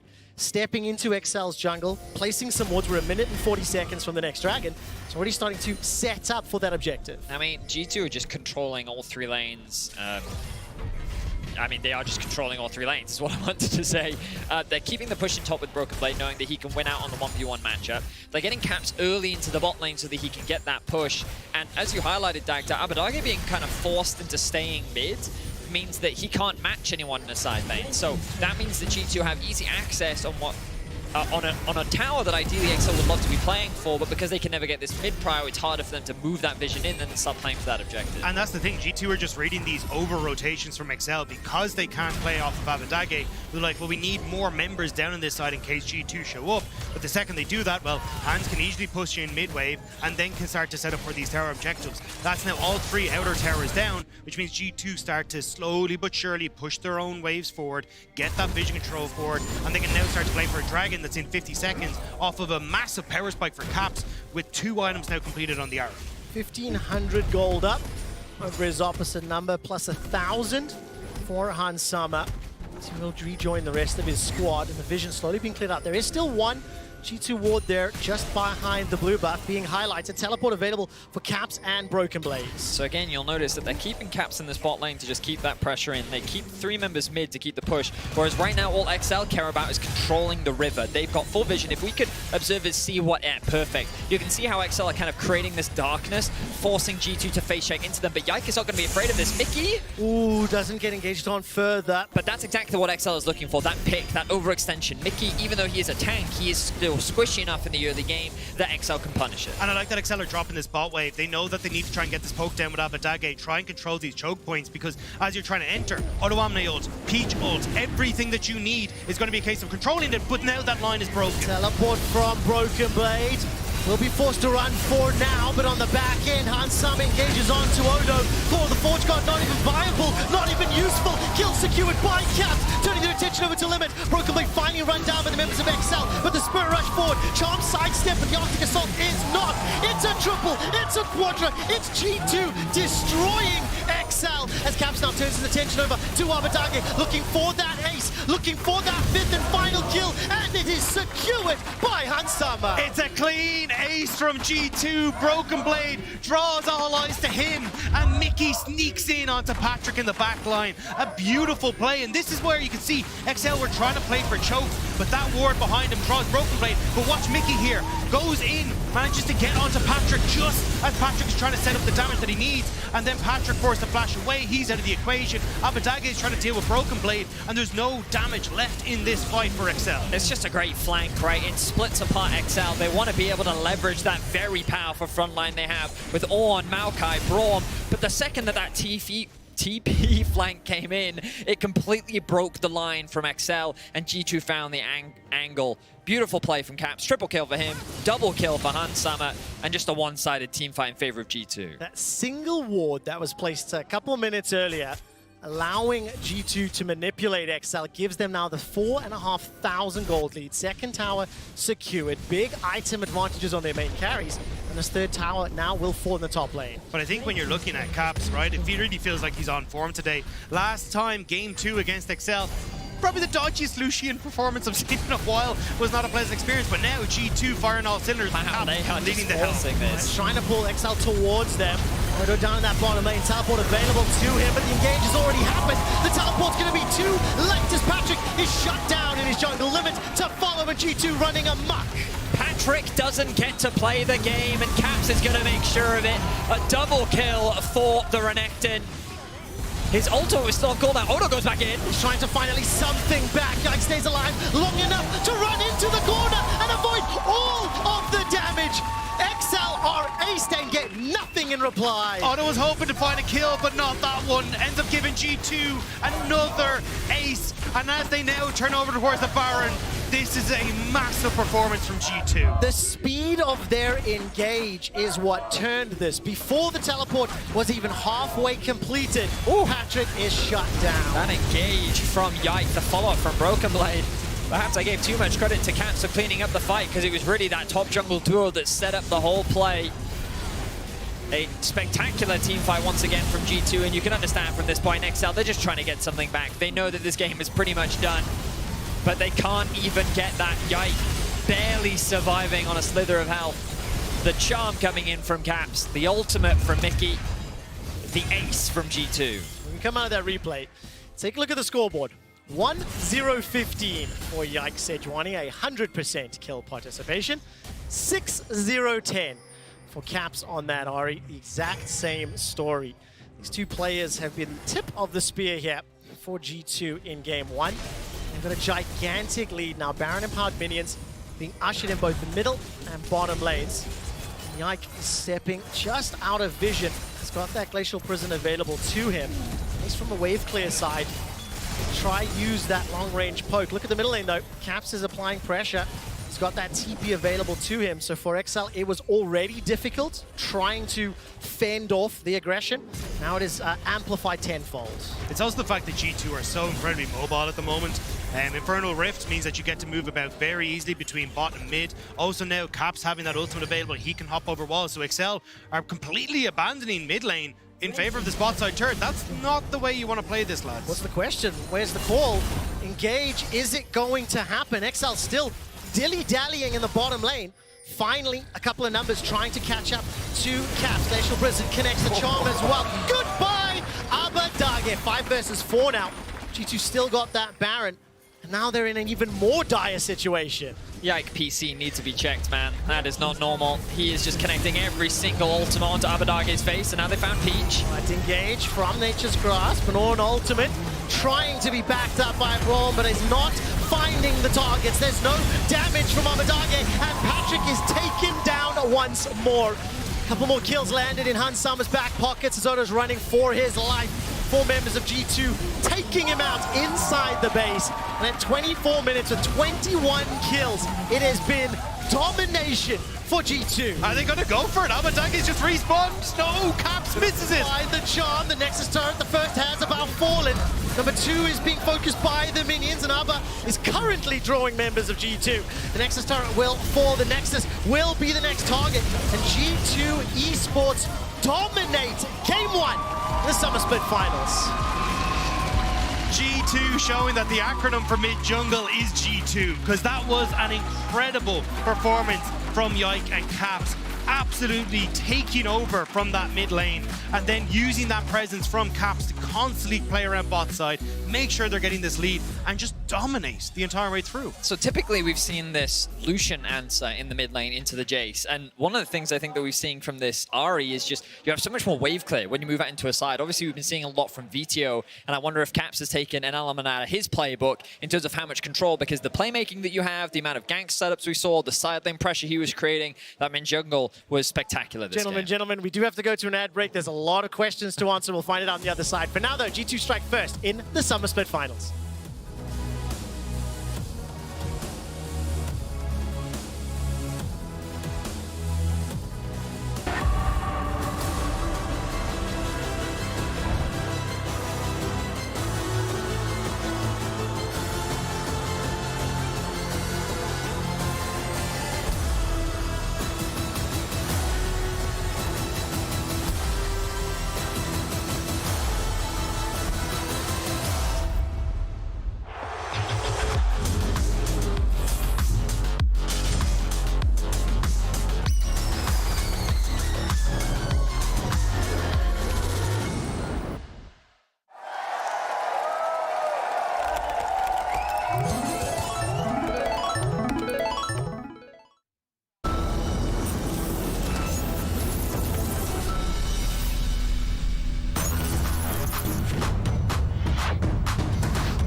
Get ready, summoners. League of Legends is now on Displate. All your favorite champions on officially licensed metal posters. Stunning details, easy setup, more durable than Malphite. Join 3.2 million satisfied customers and fill your room with arcane energy.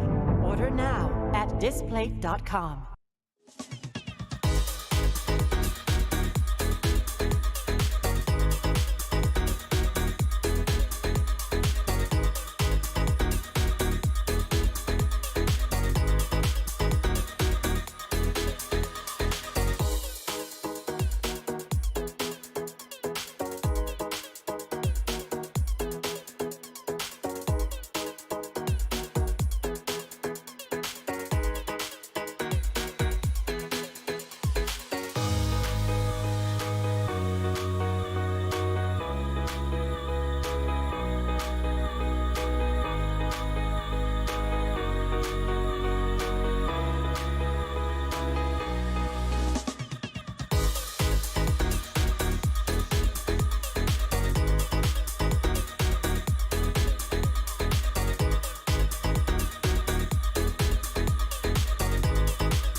Rob no flash. Ultimate. Wolf no flash. Look. I think, yeah, come in. Look, chase two. Yeah. One auto. I can flash. Yeah, Sean, I can ult. I don't have trample too. Yeah. Nice.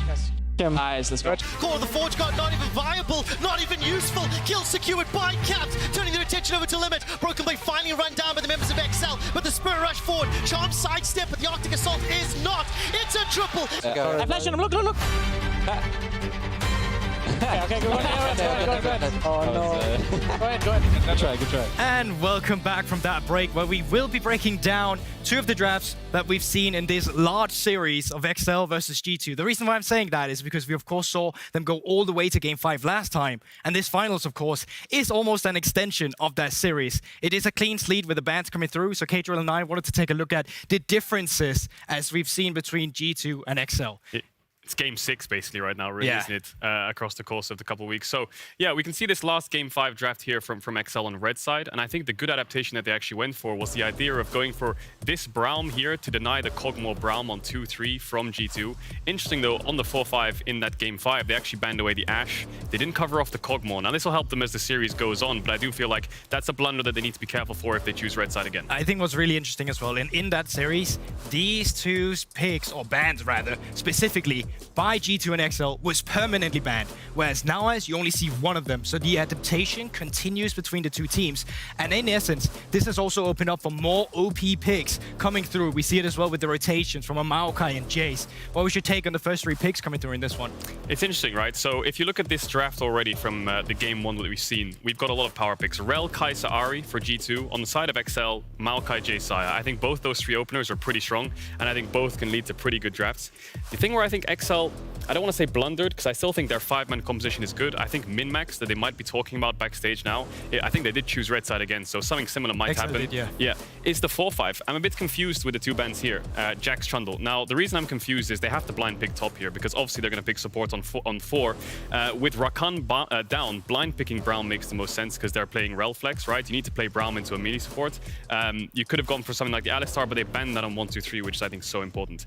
Now, if you ban Jax and Renekton, I think BB will probably blind pick K'Sante, right? It's going to play Sejuani K'Sante. Maybe if Odoamne is feeling confident, he can play a carry top into that if they really want to try and push the draft and get a winning lane there. I think that's one angle you can go for. I think the better angle, though, is Sejuani Trundle ban on 4-5, because you know that they're going to play an engaged jungler. You're playing Maokai. I get the Trundle ban because you're going to play Maokai into Trundle, right? That sucks. But with Braum by your side, I think the Trundle's kind of negated. And then they can't really play Sejuani Renekton, right? They might go something like Viego, like some carry jungler with the Ahri, but I think that limits the early game potential. Yeah, but you know what? I don't think it limits their late game, the scaling, the range they had. Because I don't think XL is walking away from this draft and thinking they had a bad draft. Yeah, I understand the min-maxing you're talking about and trying to highlight here as well. But actually looking at this game from how it happened, I favored XL draft. I think it was for sure easier to play. You look at all the engage options you have as well coming through it, into a Xayah, into the range of Jace, into a Maokai. It's also just the fact, how does that Renekton play the game in the late game? Like, if you don't snowball, it's absolutely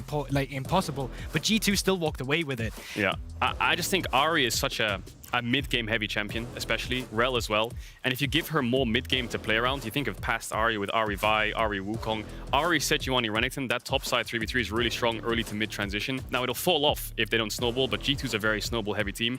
So denying the Sejuani kills the Renekton Sejuani duo, so it might make them play more of like a scaling-esque jungler to limit that mid-game. Or you can play a carry top counter into the K'Sante blind if Renekton and Jax are down, and then you can limit the lane phase potential from the K'Sante with something like a Gwen perhaps that we saw Odoamne play, right? So I think the 2 options they had on the 4-5, they tried to cover off both top and jungle. I think they should target jungle or they should target top. Limit the engage to make sure the early game's kind of neglected and you can deal with that. K-Drill, yeah, top. I'm going to stop you because we could be talking about this draft for half an hour if we wanted to. So instead of continue to talk about the draft, I'm going to send you over to the analyst desk and then you can actually try and break the rest of the game down for how it actually happened. I want to keep going. No, that's okay. Welcome to the analyst.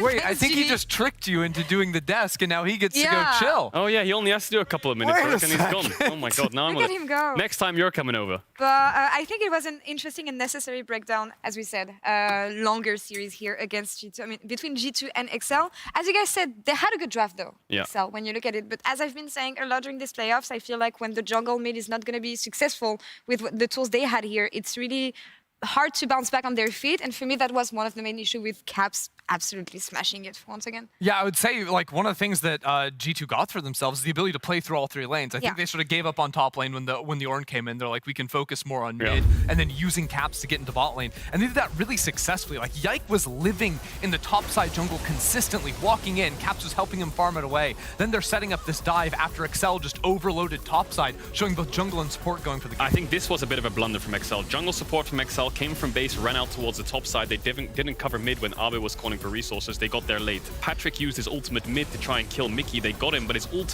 for this play here was on cooldown. G2 punished the cooldown deficit of his ultimate. If they're chasing into this Xayah with ultimate, they're all dead. Ult here, feathers pull back, everyone's dead. G2 know the cooldown, and so despite him having summoner spells, they know they can hard force in this choke. So I think they blundered on covering around mid in the game specifically, and then G2 punished it so well with the TP ward behind despite them having summoners. So it comes back to the draft in the sense of remove the Sejuani, limit the early game, remove the top blind pick to counter it harder, to give top lane such a winning lane so you can actually negate this early pressure and have more lanes to play around towards mid, right? If you have push on these sides, you can get to mid first. Abbedagge will never be in these issues. Yeah, I think like if you're able to like avoid these fights coming with like the flank TPs and whatnot, because whenever the fight broke down into a way where it could be an Ahri like multiple ulting forward to land a charm and it spreads out, that looks awful for Excel. I think if they had gotten to a point where they could fight around objectives with the front to back of a Braum, Xayah, Ornn, like they would have been completely dominated. I mean, Excel with 3 or 4 items front to back will destroy G2. But I think the thing is, when you look at G2's comp and you ask why is it so mid-game heavy, these champions spike on one item, but more importantly, they have so much gap close. Kai'Sa can gap close, Ahri can gap close, the Rel will hard engage, and the Renekton and Sejuani have dashes to keep going. So once the fight starts and they get a kill or a reset, the chase potential is insane. So XL need to figure out a way in this game specifically to slow it down. So do they come back fighting harder on red side with more early game, or do they discuss how they can slow this game down with more cover? I don't know. To me, it looks like the same thing we had last week with G2 stomping game 1, but last week we didn't have all the players on the same page.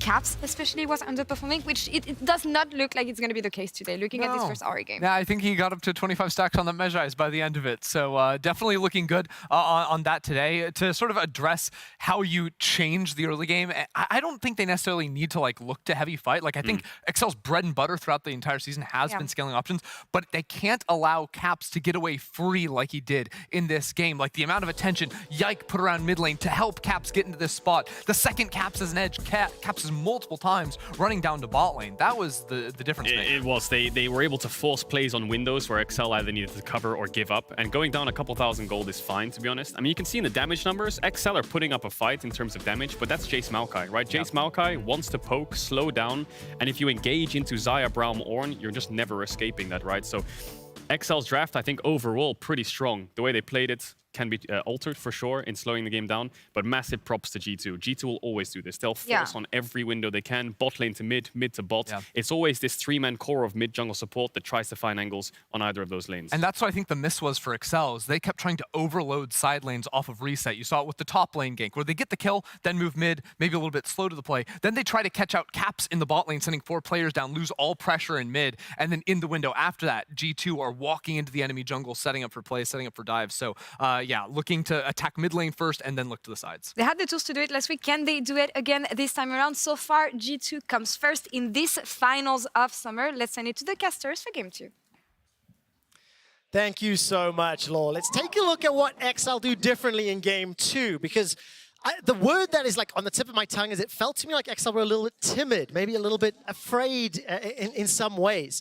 They just kind of let G2 do absolutely everything and take over the game. I mean, we were talking backstage, right? And I think one of the big things that stood out to me, that Dagda and I were talking about, was how was Hansam actually allowed to do what he did in that game, right? Sitting alone, bot lane against Xayah, Braum, Maokai. This should have been dove multiple times. Like, they should have been attacking this bot lane. They should have been looking to cross them. They should have been looking to punish Mickey, who's constantly on those roams. So I do want to see a little bit more proactivity from XL, because even if they do want to go for more of a scaling comp, they have options in the game that they're just not taking advantage of. There's 2 different ways to play. There's plays to win and there's plays to not lose. And it feels like a lot of what XL were trying to do was minimize the losses, match mid plays, rather than trying to expose the bot lane and actually gain leads for themselves. So I'm curious now, as we come into this, are we going to see a similar story as the draft looking very, very similar to last game? I mean, Dagda, would you change anything from XL's perspective? Right now, Nico and Ivan, same 2 bans, Rumble and Poppy, same 2 bans.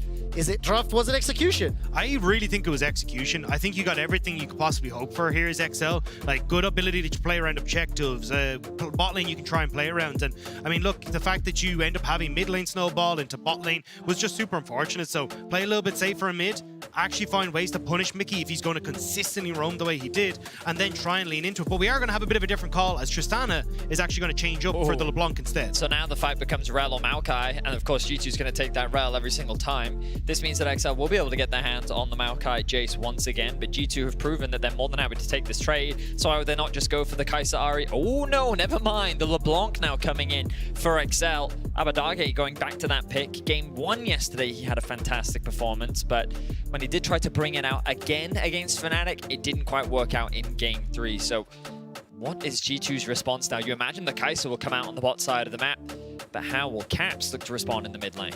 Yeah, I'm curious. I mean, I personally have been a bit of a non-believer in the LeBlanc. I think the way that she ends up playing just doesn't really suit the way we end up playing in EU, especially when you want to try and take over from side lanes and snowball the game to absolute Armageddon, but you're not going to get that chance against a team like G2. So you can already see G2 are like, right, well, if you're going to go for some of this side lane pressure with this potential of the static shift LeBlanc, we're going to answer already, take a Jax, make sure we have at least one side lane that's in good control, and then in the opposite side, XL, what are you going to try and bring? I feel like an AD carry has to be brought out here. Oh, looks like that Odoamne is going to respond with his Gnar. He did bring this into Oscar Rinnin yesterday in their series against Fnatic. I just think it's quite funny that Broken Blade has effectively become a two-trick along with Hans Summer so far throughout playoffs. Kog'Maw Kai'Sa in the bot lane, Renekton, Jax in the top lane, whereas it's Caps who gets to have all the fun with his mid laners. He's played 5 unique champions throughout playoffs so far. I wonder if we'll see a new one today as we move into the ban phase. Already XL going to remove that Sejuani out of Yike's hands, and that makes a lot of sense, but it feels like that this man isn't bad on any champion that he gets his hands on. I think on the opposite side though for G2, ban away the AD carries, take away the Vars, take away the Xayah, and just put Patrick into somewhere where he's just not going to be particularly comfortable. Maybe he can bring out the Kalista, so potentially we actually see something like a Xayah Kalista ban, but I think Patrick got caught with his pants down several times last game, so I think he definitely wants something that has a bit more safety in his toolkit for this one. I will say that yesterday, the way in which it felt like Fnatic were neutered was by taking Trimby off of the engages, right? And I feel like the G2 are doing a very similar thing by immediately target banning that Alistar. We also saw the Rakan banned last game as well, the Nautilus taken away too. It looks like that they're continuing to attack Limit and forcing him to actually mitigate his engage. And when you think about what his biggest strength is, it is his engage supports. Being put on a Braum means that XL's proactivity options actually become minimized pretty dramatically. And I also think it kind of flips as well. I mean, when you look towards Yike, I think when you're up against the Maokai, going back towards the Sejuani worked out really well because you have someone who can take the brunt of that ultimate as it's coming through. This time around though, with Trunda gone, with Sejuani gone, Yike going to be struggling a little bit to see what he brings to the table when it comes towards those tank junglers, unless they want to just give him the rel and just go, right, look, there's our tank, and we can try and take something in response here for Mickey on this bottom side. What is Patrick going to lock in? Well, he decides it will be the Xayah. That LeBlanc pick, 2 wins, 4 losses throughout the course of best ofs. Dagda, something that you talked a little bit about in terms of how Europe utilizes the pick. Abadage, we have seen him go for that static shiv build. I wonder if he'll continue to play that sort of wave push style. And Limits, now the big question, what will he be running? So much of his most played champion pool has been removed. We did just discuss the kind of impact that he does have when he's on those engaged tools. Mickey will be running that Braum in the bottom lane, so that Rel will be assigned to Yike.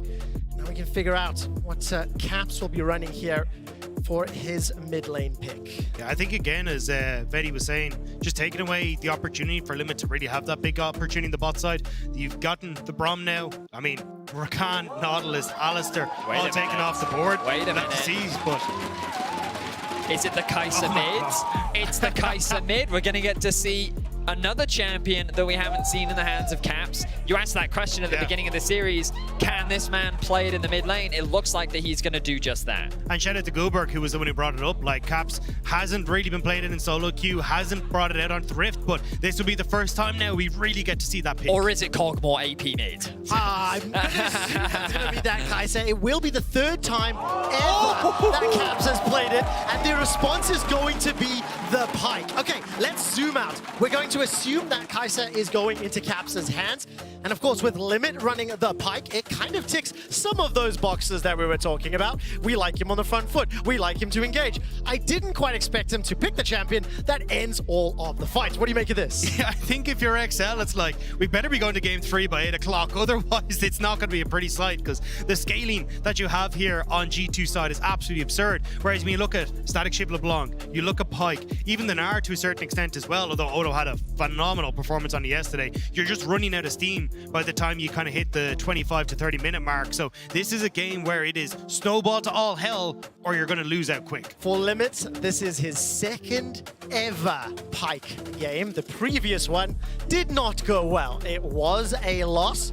Of course, he is going to be running into this Kog'Maw from Hans Sama that has been a terror throughout the course of the best ofs. I'd be very, very, very surprised if we saw it, but there is a new Pike build that's been coming out where you actually build him tank. But I imagine Limit is going to just go for, hey, look, I'm going to go for that classico where I just want to kill you as fast as possible. But we'll have to see exactly what Limit decides to go with, especially with Halo Blades already there. I think we'll be seeing him just go for that traditional Pike.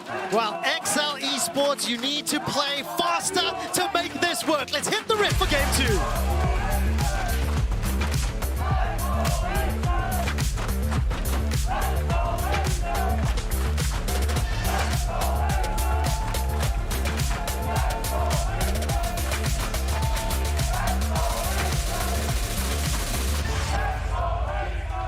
So welcome to Summoner's Rift. Abutage playing that LeBlanc, Limit on the Pike. Of course, in game number 1, Hans Sama was left alone in lane a lot. I do not anticipate that to happen significantly this time around. And I think for XL, there's something that we were discussing. We want to see them punish the opportunities, push G2 when they have the numbers advantages. And I think when you've got that Pike, you've got that LeBlanc, I think you absolutely have to do that, and you have to do it early. Yeah, I think the interesting adaptation here is the fact that, like, Limit has said, okay, well, you roamed a lot last game. Rather than necessarily attacking the Hans Sama, screw it, I'll roam too.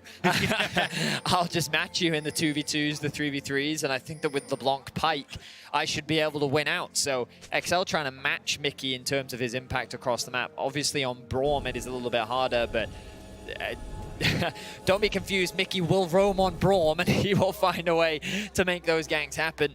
Limit and Patrick have snuck into this lane though, but it looks like they're immediately going to disengage, not be too worried about that. I think you do need to find a way as Limit though to really get things heated up early, because last time Hans Sama played this Kog'Maw against XL, 14 kills on the champion. Hans Sama has been having an absolute blinder on this pick, scaling mega strong into the late game, and already we see what can Limit do. Pulled back, he's taken a lot of damage and ignited already. Now he's zoned away. If any of those Bone Skewers connect again, juicy target available to him. Broken Blade selected this Jax phase 1 blind into Odo.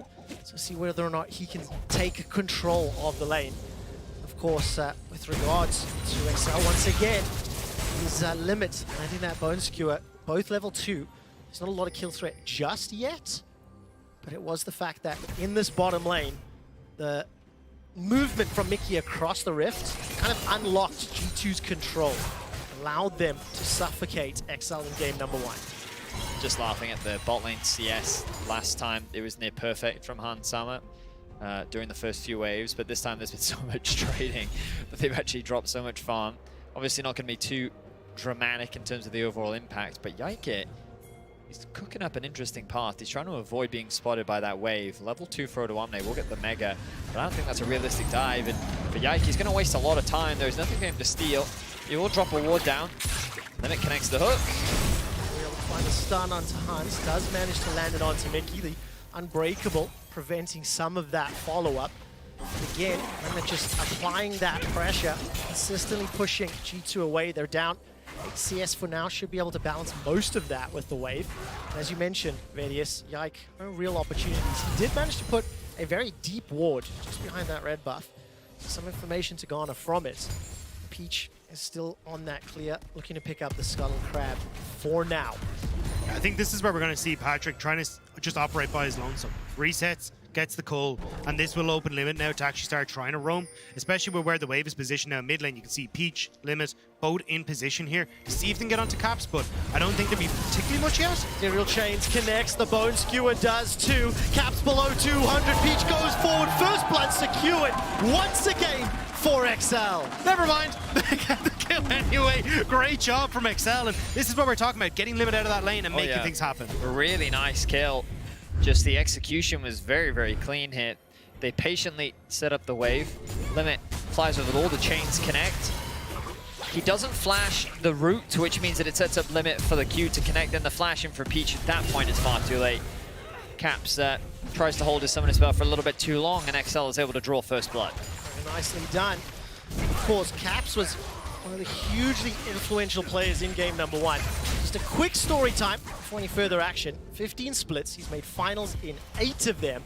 Has a finals win rate of 80%. So for XL, this is not only the individual player that they have to overcome, the most successful organization that Europe has ever produced as well in G2. As G2 as well. Hang on. Mickey might be in trouble here, but we'll be able to back away to safety. Holding our breath, yeah, literally just waiting for the engages to play out. Right now, again, a lot of focus mid lane during the early stages of game number 1. A number of roams went there as well, both for Abadage and for Caps. But yeah, for XL, I mean, look, not only would they be joining an exclusive club in, this would be the 6th title that contender that we've had in, our title holder even, that we've had in the LEC. It'd also be only the 3rd team that has ever beaten G2 in a finals. Fnatic and Rogue, the other 2 teams that have managed to take that blood, but we'll have to see if XL can try and bounce back after game 1 and actually push them forward to that game 4, potentially game 5. XL right now trying to play defensive. Patrick already used that flash and cleanse because of the fact that Limit was roaming away from the lane. Keep an eye there, Yike in the river, and Peach is just by the Grom. So you can see a small difference in their approach. The moment that Limit isn't in the lane, Hansama and Mickey immediately see this as an opportunity to try and punish Patrick, and Yike already hovering around the bot side of the map. This wave is still pushing towards them, and Hansama and Mickey are just not afraid to keep these trades going. Hansama using the extra range from his W to just bully out XL. Bone Skewer connects, Hansama cleanses away from it. Limit tries to deep water dive back. Peach level 5. That's a low Hansama, low mana Mickey, but they're not going for it just yet. Limit connects once again with that skewer, respecting the CC, respecting the shield that can come up in XL. They still hold on to that small lead. Patrick, I think, was also very low. You can see there, just with the mana-wise, wouldn't quite have enough at the start of that to get the full combo he wanted off with his ability. So that's why you can see hesitation on Peach as to whether he wanted to try and jump in on that one, despite the hook coming through from Limit. Should net them though. Dragon here, as just with the amount of control XL get on that bot side and in mid lane, this would be an easy pickle. Yeah, notice as well, Peach, he's just been farming up a Storm. He does have that camp advantage over Yike, very close to the level 6. And with the health advantage that they have in bot, as you highlighted, Dagda, they're looking to secure the Dragon, but Limit's just being obnoxious. Always a delicate balance with a Pike. At what point are you overstaying your welcome? Limit saying, well, I haven't overstayed it yet. I've still got time, but no mana. Been exhausted, stunned up, locked down, and kill secured. Well, we found the Limit. Yeah, he did in fact find his Limit. That is very true. Quick shot. And it's always the dangerous hopping out. Peach with level 6. All right, Patrick has got his feathers as well. Unbreakable. Shielding Hunts for now. Flash still available to him, and Nature's Grasp did not do enough. Abadage on a slow roam as Yike and Broken Blade turn their attention to Oduwande. He's dropped by BB's Jax. Hansama and Mickey still got flashes available. Abadage needs to try and find that target, distorts forward, doesn't connect with the chains, stunned in place, finally looking for a kill! Oh, no, he doesn't do it! What? He does not do it! Mickey, you so fine! How? How? What is that? What? Oh my, is this appropriate to say Hansama got that dog in him? Is this appropriate? Because wow, they were able to walk away alive. We're gonna get the slow-mo. Abadage literally needed one more auto attack, so first things first, the Guardian proc. Okay, Sidestep. Yeah, the sidestep into the stun. Hansama applies the Q, gets a little bit more damage down. The bone plating? Was it? No, he can't even hit him. No, he actually hits Mickey, and then that's not enough to kill him. Then he can't even target him because Mickey's standing on top of him with the Unbreakable. That was insane. One, as you say, the bone plating, and then with the shield just coming up. in time. That is heartbreak. I was getting flashbacks to Fnatic yesterday, but now we're getting flashbacks to topside. Limit has already run into Mickey. The rest of XL starting to group up, but it's a 3 versus 4 for now. Odo's Mega Gnar is currently active, and he's roaming from the top lane. Broken Blade's backed away. Look at the damage from Hansama. Limit's been chunked down, burned down, stunned in place, and a Canyon Rain from Caps secures the 4th kill for G2. Over the wall as Peach is now being burned down and spat on by Hansama.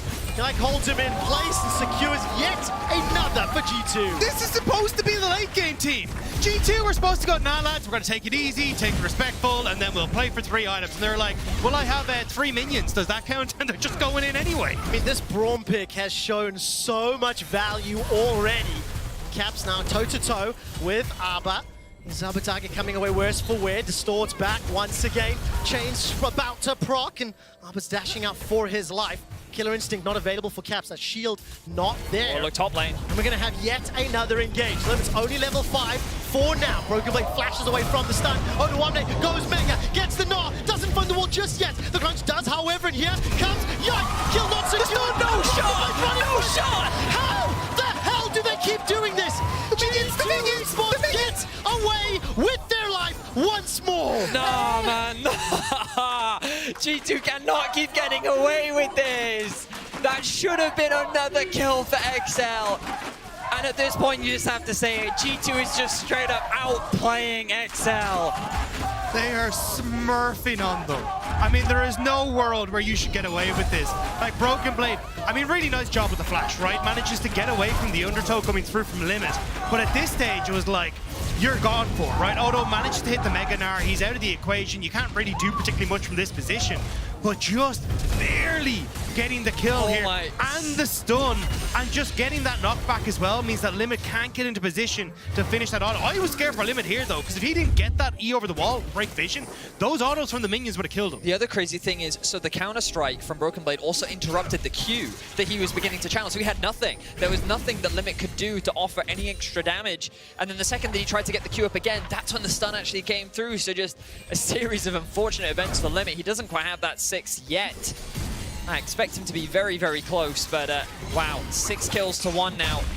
G2 1.5k gold lead. A series of unfortunate events brought to you by Limity Snickers, apparently, so not really working out too well for XL in this one. We'll have to see what they can do now. I cannot wait to see the mechanics breakdowns of those plays in slow motion. Literally a matter of millimeters keeping G2 alive. It's a 1,400 gold lead. Keep in mind, however, they did not secure that first dragon. The next one's spawning in 30 seconds.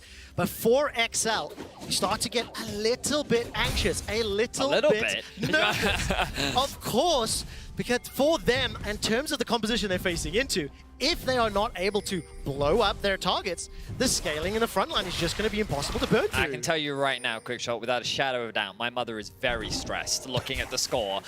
She was very excited to see them win yesterday, but right now G2 is just looking far too dominant. Of course, the game is not over just yet, but Dagda's already highlighted to everyone the scaling. Now Camp's locked up. Held in place, level 6 available for Limit, but the rest of G2 the cavalry. Patrick is now stepping into the fray as Nature's Grasp is thrown down. Yike secures the kill onto Peach, and Limit is holding on to that death from below. These frontliners for G2 are going to take time to burn through. Limit's caught out, held in place, locked down, forced to dive over the wall, and the Featherstorm flies, needs to pull them back, finds a route down, and not enough damage just yet. Mickey's shield is facing the wrong direction. Abba and Odo, no teleports available, they're not able to support. Mickey had a great shield. They end up putting it the opposite direction to stop the feathers from doing any damage that Patrick had pulled through, and now Odo trying to see if he can bring it to Broken Blade. He was the one that stepped up yesterday for XL, but it just feels like there's no gas in the tank for XL in this one. Such a great spot there, preventing that damage, and of course now XL, despite the fact that they had lost the numbers, they do have a couple of seconds onto this dragon. Rift Herald is dropped in the middle lane, exactly as to be expected. No ultimate available for Peach. Mickey's the target, Hansama gets jumped to. Both of them still have flash. The dragon actually resets for now. Abadagi level 10, sitting on the sidelines looking for Hunt. Not a lot of damage yet. Only got that static shiv, and the dragon's still standing, still available. Still no ultimate for Peach, so XL just posturing forward. Yike doesn't get it. Peach XL manages to smite that one away. Mickey once again with the shield, blocking up the damage. Smash down comes out, and Limit at least finds a kill. All of a sudden, Caps has got one in reply. And then flashes away to safety, and Hansama uses that ultimate, the living artillery, to take him down. Finally, Abadage gets the shutdown. But it is still a 2,000 gold deficit, and only the Dragons to speak of. I mean, frankly, considering how chaotic this game is, I'm surprised that the gold gap is only 1.5k. XL are kind of holding on with what they can, finding picks here and there. They are able to secure the Dragon, but XL really are being routed at every turn. It feels like that they just can't find any engage that they want. Limit finding that pick on the Mickey was good. The fact that Hansama got one back, Abadage getting another one. I believe the trade overall was 2 for 2. With the Dragon going over to XL. I think the saving grace for XL, as you say, is those 2 Dragons going over. Now they have the opportunity to try and see if they can maybe fight for some of these solo opportunities as they're starting to hit that 2-item spike, which is realistically where this composition becomes an absolute menace. But it's a little bit of a long shot because G2 have been so accelerated with all the kills they picked up as well. Of course, Limit is still trying to find those opportunities. Hasn't been able to really close them out just yet. And we talked about it during the course of the draft. When this is on those initiators, it's a huge impact. So with him being targeted, his champion pool being reduced, he's now fallen back to this pike. 1, 3, and 2. Once again, showing attention top. Caps is here as well. Ultimate is available for him. Odo sniffing it out, somewhat aware, immediately paying respect and backing away. But this is going to be at the cost of the tower. They should give up the tower for G2, but also give them full control on this top side for the Rift Herald that's in 30 seconds as well. So XL are trading the map, yes, and trading towers, but honestly, G2, they can keep pushing here. There's just not enough reinforcements on this top side. And of course, if people from XL go through the jungle, it's littered with wards, G2 members as well. Peach trying to find a way in. The tower is going to fall. 2 in the top lane secured just about now. Odo stepping forward, and XL, no real answer. It's just Abba trying to push this bottom lane. If I'm XL here, I use the opportunity that Broken Blade has moved to bot lane to try and move Abadage across to contest the Rift Herald play. That would be your best option. It looks like XL at least are aware that they should be going for the Rift Herald here, especially with the reset from Caps on this top side. The awkward position is Odo Amne. He has to catch this wave top. He is very close to level 11. Abadage will start to make his way up, but Caps is going to do the same. He comes back into the fight with 2 fully completed items. You can see Yike hovering off on the left side, looking for an opportunity to fight, but instead G2 have their eyes on Abadage. It looks like they're gonna just give this one away. They don't want to fight right now. Instead, they're gonna cross map. Look at Broken Blade in the bot lane while Abadage is moved up. This gives Broken Blade a window to actually push in this wave. They know that Abadage is going to try and respond. Caps, though, may have found Peach. Well, here comes Yike. Not enough members of G2 just yet, but still stepping forward, firing out those Void Seekers, and for now, XL escape. I mean, that 2,000 gold difference is predominantly in the hands of Broken Blade in the top lane. 1.5k up over his opposite number. So much threat in that side lane. And XL, for the time being, have at least traded some of those objectives once G2 commits. And this is the problem that you have for XL. Broken Blade is massive in a side lane comparatively to Odo Amne. You want Abadage to be playing in a side lane, but doesn't really have the capacity to do so right now with how Caps can so easily clear our waves. Actually, it's even Broken Blade who's matching him on the bottom side. So I think this is where, as long as G2 prevent XL from getting much value out of this Herald play, they should be in a good spot. I agree. I think right now, G2 is sitting in a very comfortable spot. Obviously, easy thing to say when they have 9 kills to 3 and 2k gold up, but it all comes back to this element of scaling. Now, one thing I will say for XL is they've always been pretty good at finding creative fights. While we've seen so many great outplays from G2 in this game, we saw a fair share of them from XL yesterday. They just need to tap into that. And obviously in a more chaotic game, it definitely helps you warm up a little bit more, get used to the situation that you're in, kind of alleviate some of the pressure that you're feeling of being in the finals. And I think we're starting to see that. Limit definitely being unlocked to the map, looking for plays, is definitely encouraging the rest of XL to be proactive as well. And it looks like for XL, they're just, hey, we're going to split map. Broken Blade, you can take that bot tower. We're going to dive onto Caps. All right, Caps is be held in place by the Maokai ultimate. Killer Instincts away, locked down immediately from Peach, and stays alive a few seconds longer. Kill ultimately secured. There's not a lot of objectives to play for. Now, all of a sudden, XL, they're going to drop that Rift Herald, and the middle lane, Hansama's trying to take out that mid XL tower. Static shield on Abadage means that he can probably clear it the way, but actually already in position to step forward, as here they go in mid. Abadage is going to sort over the wall. Yike was looking for that engage. The rest of XL continue to apply pressure in the top lane. 2 towers to 4. This Rift Herald charge and no one around to defend. They should be able to get that, make it 3. The problem is, though, Excel are now giving up position on Dragon as well, so that win condition that we were kind of talking about where Excel are trying to play off this 2-item spike, you can see in LeBlanc can start to come through into Peach. It's going to be out of the equation. Patrick, though. Oh, Broken Blade has been teleported on. 1v3 for now, but not enough members of Excel to apply damage. Peach stuck in the corner, and take a look at that counter-strike. Broken Blade just about does it. Ultimately taken down by Odo. G2 will secure the Dragon in reply. No miracle play this time for Broken Blade. 3 members of XL will be enough to sentence him to death. He will lose his life, lose his flash too, but Patrick lose both summoners. Mickey now in a bit of danger. A little bit flanked. Abadage is managing to chip away. Odo gets the Mega Knock. Hansama forced to cleanse and flash for his life. And G2 arrived just in time to take out Odo. That was so incredibly close. The level of trust that Hansama had in Mickey there is absolutely insane as Abadage looks for caps. The chains connect. Limit's looking for the death from below. That's another kill secured for XL. Now the Magnet Storm is chucked out from Yike. Will take out Limit. Creech is able to arrive, throw down the next Broken Blade. Now been able to rejoin the fight. Turns his attention over to Patrick and bops him on the head. The stun connects onto Peach, and XL are now running away from the most fed member of G2. Broken Blade will get chained into place. Abadage needs to get to this blast plant and will do so, but not before Broken Blade jumps forward. Another is taken out in his own jungle. That fight was so long, but it was the story of Broken Blade getting his revenge. Takes down Patrick, takes down Abadage, and G2 will take down the Baron as a result. What was that brawl? Remember that started off with Odo Omne dying as he tried to kill Hansama. Like, that was such a crazy extended fight. Everyone is now dead just as the Baron spawns, which means that G2 are going to get an uncontested objective for free. Limit and Odo in the area, but there's too many members. All 5 of G2 arrive. Killer Instinct is thrown out and is forced to hop over the wall. And a 20-minute Baron after a 2-minute fight. Once again, is G2 in control of this game. He managed to accrue a significant advantage. And look at that, Jax. 4-1-1 plus 1.5k. He's playing the side lane. He's playing the skirmishes. He's absolutely everywhere. I was going to say that I felt like it was G2 that was kind of getting lost in the skirmishes. They were starting to fall apart. It's like Hansama and Mickey getting caught out here. Again, look at the level. We don't have time. No, we don't, because Caps is once again being jumped on. Abadage and Limit trying to find the kills, and they do. But can they get out alive? Abadage uses that W. Hansama running through the river. It doesn't look like many other members of XL are trying to help out. Limit, the sacrificial lamb for now. Broken Blade looking for Abadage. And it's a fight on 2 fronts. Limit is being slowed down.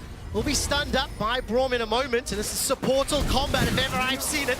Living artillery from Hansama will not find his target. Abadage has escaped. Limit, for the time being, has escaped, and XL won't lose any more just yet. But he ended up bringing G2 to the places XL were trying to trade on the map for it. Yes, you get Abba and Limit out, but you can see they weren't really in a position as XL to push out that top wave. It was crashed underneath their own tier 2, and then for Odo, couldn't quite get onto that mid lane tower in time either. So G2, yes, they invest a lot on the bottom side, but XL can't really answer with anything on the map. I will say I love the idea though, like sending Abadage and Limit to attack these side lanes and look for picks, I think is a big strength of their composition, and you see how much mobility this duo has. It's very difficult for G2 to really lock them down after they find that initial pick.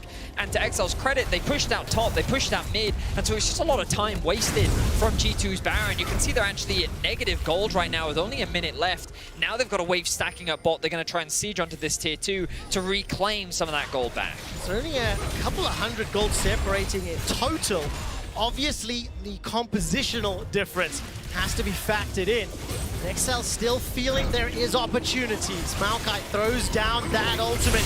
Odo needs to get that Mega Knot charge as Broken Blade pushes out Abba. Caps is waiting from the side lane, connects with that Void Missile. Actually just missed. It was dodged and sidestepped.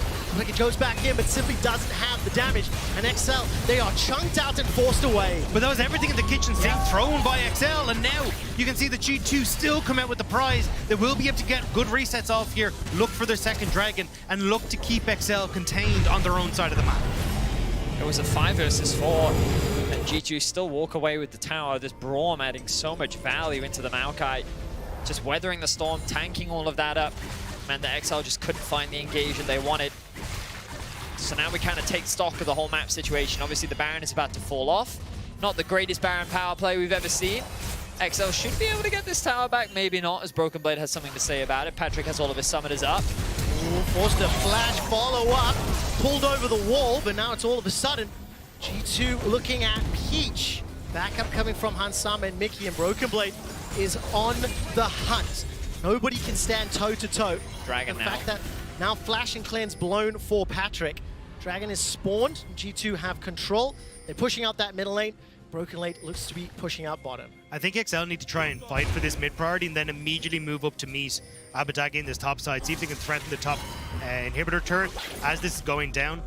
Abbedagge actually, though, has abandoned top side, so not really in a position at the moment to get that, but will get mid in response. Nice tower take there from Abbedagge.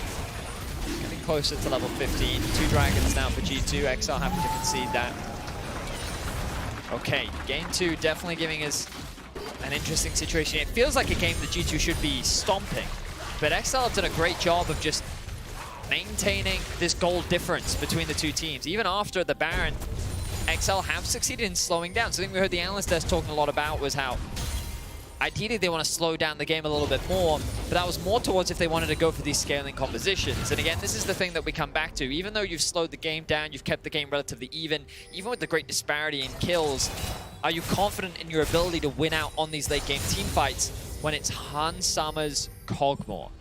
And that's the thing, in Game 5 of XL, it was Hansama's Kog'Maw that stepped up when he had that Blade of the Rune King completed, and he is incredibly close to finishing that third item, and it feels like that's exactly what G2 are waiting for to pop off. He averaged 1,000 damage per minute in the series versus XL, which is insane. We looked into the stats more, we were like, was there like a single outlier? No, there wasn't. This man just averaged 1,000 damage per game. That damage percentage, 39%. is crazy, especially when you think about how impactful Caps and Broken Blade have been as well. So the man on your screen right now, Hansama, is the man in the late game that G2 can rely on. And will asking to step up once again. Members, G2 inside the jungle. Mickey will throw out that ult, and XL forced to back away. When you said it several times, it feels like G2 should be stomping, but of course it is still fairly close. Limit and Abbedagge, can they find the angle? Can they assassinate at least one of these backline characters? The thing is, even if they do, there's so much more to contend with. All G2 have to do is keep XL interested here, because look at where Broken Blade is. He's just pushing in on this bottom side, completely unmatched. Limit forced to reset as well because he took so much damage. So G2 win the 4 versus 5 thanks to the poke from Caps and Hansama, and Broken Blade's winning the side lane. All right, we did see a quick glimpse there of Abbedagge, who's got 3 items completed, plus a small amount of gold over Caps when he landed. That Orb of Deception, it is a decent chunk onto Hans, but he needs to combo it with other members of the squad. Baron is now up. We're still 2.5 minutes from the next dragon. Not playing for the most exciting of souls, but maybe those giant blast cones, maybe that can give an angle of attack to surprise members of G2, as Limit is once again looking for that flanking or fishing opportunity. Odo's in the bottom lane, teleport available to him. Broken Blade can come in behind if he wants to. Mickey's doing such a good job of denying XL access to the wave, though. You can see that they'll have to get it fully pushed in before they can attack it, which means G2 get position in River and may just look to try and pick XL off as they start the Baron. It looks like G2 going to use this Baron to pull XL towards them, starting to burn through it. Odo Wambe so close to Mega Gnar, needs to have an impact. Limit still not finding his target, just got thrown out. Unbreakable is up and thwarting the further engage. Now G2 on the retreat. Limit once again will not find his target. Good damage onto Hansama because he escapes with his life with the flash blown. Broken Blade caught amongst XL, flashes away from the Gnar, flashes away from the CC. G2 will not secure the objective. A lot of flashes burnt there. I feel like G2 didn't get a lot off the back of starting that Baron. If I'm XL, I'm pretty happy with how that skirmish played out. You still have flashes on Peach, Abbedagge, Odoamne, and Patrick versus no flash on Hans, no flash on Mickey, no flash on Broken Blade. Broken Blade's flanks have been devastating, both in the last time they met and in this series. But having that flash, with not having that flash rather, makes those flanks that much harder. So XL They played that very well, very patiently, and they weathered the pressure from G2 effectively. And now they get to reset, come out onto the map faster as well, as G2 didn't quite get there in time. Push out these waves, look for position in mid lane that can then move over towards Dragon. And that's where they can look to try and punish the fact you don't have these flashes as these ultimates start to come back up on Excel. Again, keep your eyes on Odo Omne. Has that flash ult available, and he needs to make it count. Oh, keep your eyes on Caps. Oh my god. Jeez. WQ will limit almost one shot. He's forced away. Side lane pressure is still being traded back and forth. Broken shoves the wave in. It's caught there by Odo. And I will take this brief moment. I wasn't able to run this during game one, but just a quick highlight of how the games went last week. G2 wins all the way up there. You can see the gold graph. Positive for them, reflective by XL as well. I mean, this was the type of series we saw last week. And XL, despite the comp differences, they are still in with the shot. Especially having evened up that gold, you can see Excel just slowly but surely starting to whittle that. But 3 items now complete onto Hans Sama, 3 items onto Caps. This is where it becomes so difficult to try and step up. They need to find some way to make this happen. G2 are going to start up Baron. They know Odo Omne hasn't reset, and they're trying to get the TP. There's no flash for Hans Sama. Patrick has his available. The wall is up, but Odo Omne is going to arrive. Baron is still going to be low. Peach, it's stolen! Peach steals away the Baron! Now what can XL do in the fight? Magma Storm is dropped. Hans Sama's got 1, got 2, and XL running for their lives as the third falls as well. They steal the Baron, but they lose the fight. G2 take the gamble and they lose. Peach makes a miracle play. The question is, can XL get away with it? 3 members dead. Abadage, you can't afford to lose this right now. Death from below still available. Mickey manages to sidestep that bone skewer. Abadage and Limit trying to interrupt and frustrate XL. G2 rather, as they will secure the Dragon. I mean, it's gold, but it's not enough for the side lane pressure. I mean, 3 items onto the Kog'Maw absolutely shreds everyone in this. Great ultimate from Mickey as well, just caused issues. So Peach sets off the ultimate to catch G2 in the pit, flashes over. Abadage just getting some pressure on the side, but great smite coming through there. And then as they start to move in, you can see here that you just don't have the opportunity to really step up. It's actually Yikes, you get a big engage onto the backline there, and just Hans Sama untouched. The Runaan's Hurricane, Blade of the Rune King, Gwynsus, he's doing so much work in this. Despite the fact Patrick had that flash available, was caught by Yikes engage. Now, all of a sudden, G2 on the verge of that soul. Gold is dead even. XL, they are demonstrating that if they can find the angles, they are able to punish. I will say, Patrick likely developing a newfound hatred for horses after playing against Fnatic's Rel yesterday and playing against G2's today. He constantly gets caught by these Rel engages, and they are so difficult to navigate his way through, but credit to him. Level 16, full level over Hans Sama. The gold is dead even though, as Broken Blade has found Odo. All right, Limit and Yike also arriving. Teleport is being committed here from Caps. Won't find the W, steps forward with the E. Hans Sama also now joining the fight. Nature's Grasp thrown down. Odo, he's jumped on. Captain Red will not find the kill. Broken Blade jumps in the midst of 3. Abadage is trying to take out at least somebody. Oh, Broken Blade, that kills Limit. The rest of G2 rushing forward. The hop, the skip, the jump from Odo. The giant blast gun sends Broken Blade into the base, basically, of XL. And there's so many kills secured. 1, 2, 3. And Broken Blade's not done yet. He started this fight and he wants to end it, as Peach will get shut down for the quadra kill. Abadage will refuse the penta by slamming the door shut in Broken Blade's face, but he's going to have a big old smile on that face. Quadra for the Jacks. G2 are in the base, and they are looking to open it up. I mean, that just started because of a Tribush ward. Abadage is staring down 4 members of G2. Has got some Baron and Park minions to work with in 15 seconds before Patrick is up. 20 for his top duo, but Abadage almost burst out from Caps. He's looking for that Void Seeker. Limit stepping away. Minions not too many to speak of, and Mickey looking for Limit. 3 seconds for Patrick. 1 Nexus turret will fall. Another to follow. No teleports available for the solo laners. G2, they get half of XL's base, and they get out. Wow. So, a huge respect to Broken Blade for just not being afraid to force these engages. He really understands the limits of his champion. The Zonya's buying so much time to bring the Counter-Strike back up. XL, though, they want to keep chasing this. They want to punish G2. for staying out on the map for so long. There's no neutrals really for XL to trade for. They're really just looking for anything that they can find. But G2 have been able to disengage. They should be able to get away to safety. Oh, fight. XL going deep. Broken Blades in that top lane. Odo and Abba have found him. Limit is just poked down from long range.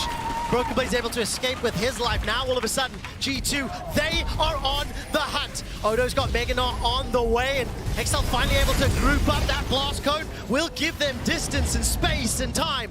Like to slow down, but for how long? Magnet Storm is available to him, and Odo needs to do something magical. Abadage and Peach in the wind. Oh my god. Goodbye, Abadage! Caps flies in with that killer instinct, and Odo is slowed down. Patrick now, at least on the front line, trying to spit out something back. But XL chased so far, they ended up being hunted themselves. I mean, XL tried to throw a haymaker, chase down G2, see if they can find the kills. G2 dodging and replying kind, managing to get those kills, get control of the map. And now you look, 55 seconds until Dragon. XL are forced underneath their own base once more, and this is where G2 are looking to thrive. Such a crazy game state. This game has been about nothing but fighting, brawling, skirmishing. I'm running out of words as these two teams just want to go pound for pound, blow for blow. The Dragon spawns in 35 seconds. You imagine that this will be the last cage fight between the two in this game. Hans Summer, 4 items. Caps, 4 items. Broken Blade, 4 items. This G2 squad is incredibly strong. They have reached that late game spike, and now it's up to XL if they can make the outplay. Just feel how XL wanted this comp to work, but they did not generate enough of an advantage. Patrick and Peach thrown their ults out. Blast Cone used as well. Flashing Cleanse is available for Hans Sama. Keep an eye on that as he's pulled backwards, but there's no follow-up damage. Caps just spitting out those Seekers from the side, and the Assault will be secured. XL tried to contest, ultimately we're pushed away. Well, they can't now. Patrick has no ult and he has no flash, and we've seen what the engages have been like for Patrick, so G2 would get Soul uncontested, but XL had spent so much time trying to buy space in the jungle. Now they're found again. All right, Mickey and Breakable will go down in a moment. Limits looking on the side. Odo does not have Meganar available, and Broken Blade flanking. Has flash. Caps has so much damage. Killer Instinct forward, and Abba manages to dodge for a second or two longer. Broken Blade looking for that Counter-Strike stun. Patrick, no ult, no flash for a second, and is not going to be able to escape for now. Finally, by some time, Broken Blade runs him down with that Empowered Strike, and Limit is left for dead. 4 members of G2 on the hunt. Odo finally looking towards that Mega Gnar, but there's no damage to follow it up. Abba and Patrick are down, and Hans Sama is on the hunt. That is so much damage from the Bio-Arcane Barrage, and nobody can stand in the face of this Cogmore. 26 kills. That Soul was secured. Now the top inhibitors being focused down, and G2 are looking to close this out. I mean, Broken Blade's gonna have his TP up now in 5 seconds. Should be able to keep this wave alive. Although, as I say, that Abadage, a couple of seconds until he is up. Can G2 try and finish off this push? They believe so. They're TP'ing in. A lot of minions to work with. Odo being chunked a little lower. Top inhibitor falls. A couple supers in that middle lane. Here comes Abadage. Not enough damage through the Unbreakable. The Nexus is forced, is focused, is blown up. 2-0 to G2. And a confident win once more from G2. I mean, the early skirmishing of a Kog'Maw is not exactly what I came in here looking to discuss, but Hans Sama and G2 making it look easy. They take the fight to XL in the early stages. They take control of the game. And from that position, XL, they did a good job of trying to bamboozle G2, but they just couldn't quite get an edge back into So many crazy outplays from G2 throughout that game as well. It was a long one, but let's not forget at the beginning of this was the Kog'Maw in the bot lane with like 2 HP. This was the Jax in the top lane with like 2 HP. It was a 9-kill-to-3 score. How different would the game have looked if those first 3 or 4 kills did go the way of XL? I mean, it's hard to say, honestly, but I feel like the XL definitely put up a better fight. The problem is they are not getting control of any of these games. One last chance for XL. Lose game 3 and you are out second. CK and Summer split. Let's find out if G2 can close it out after the break.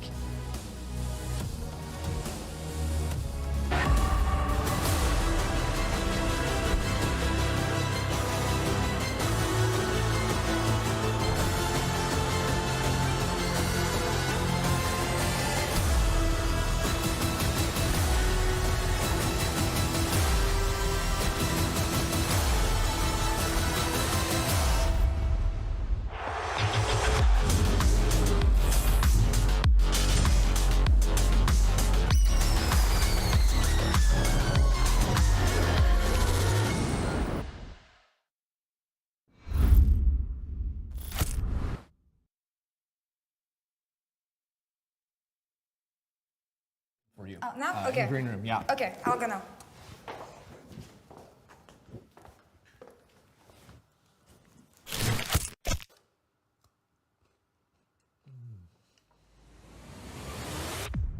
Even the biggest champ needs a break.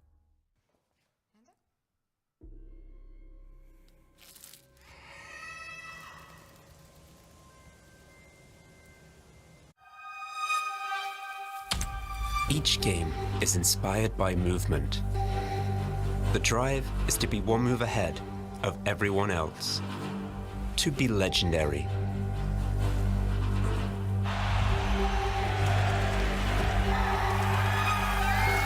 Are you ready to make your move?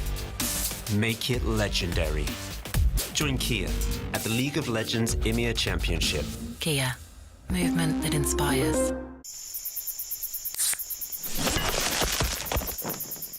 Red Bull gives you wings.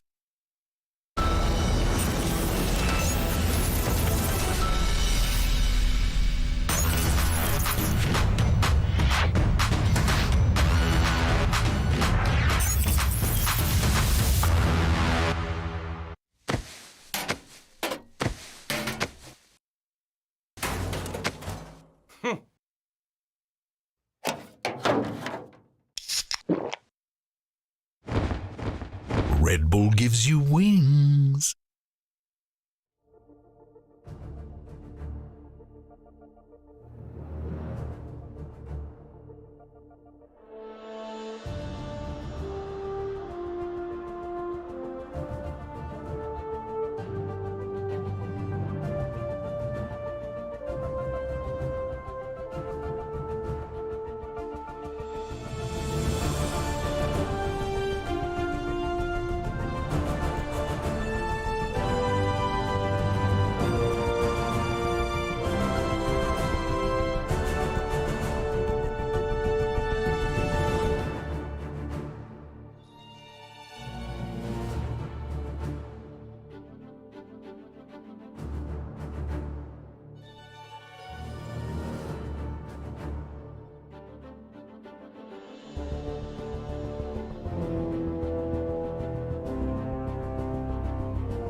position here to see if they can get onto Caps, but I don't think there'd be particularly much else. Serial Chains connects, the Bone Skewer does too.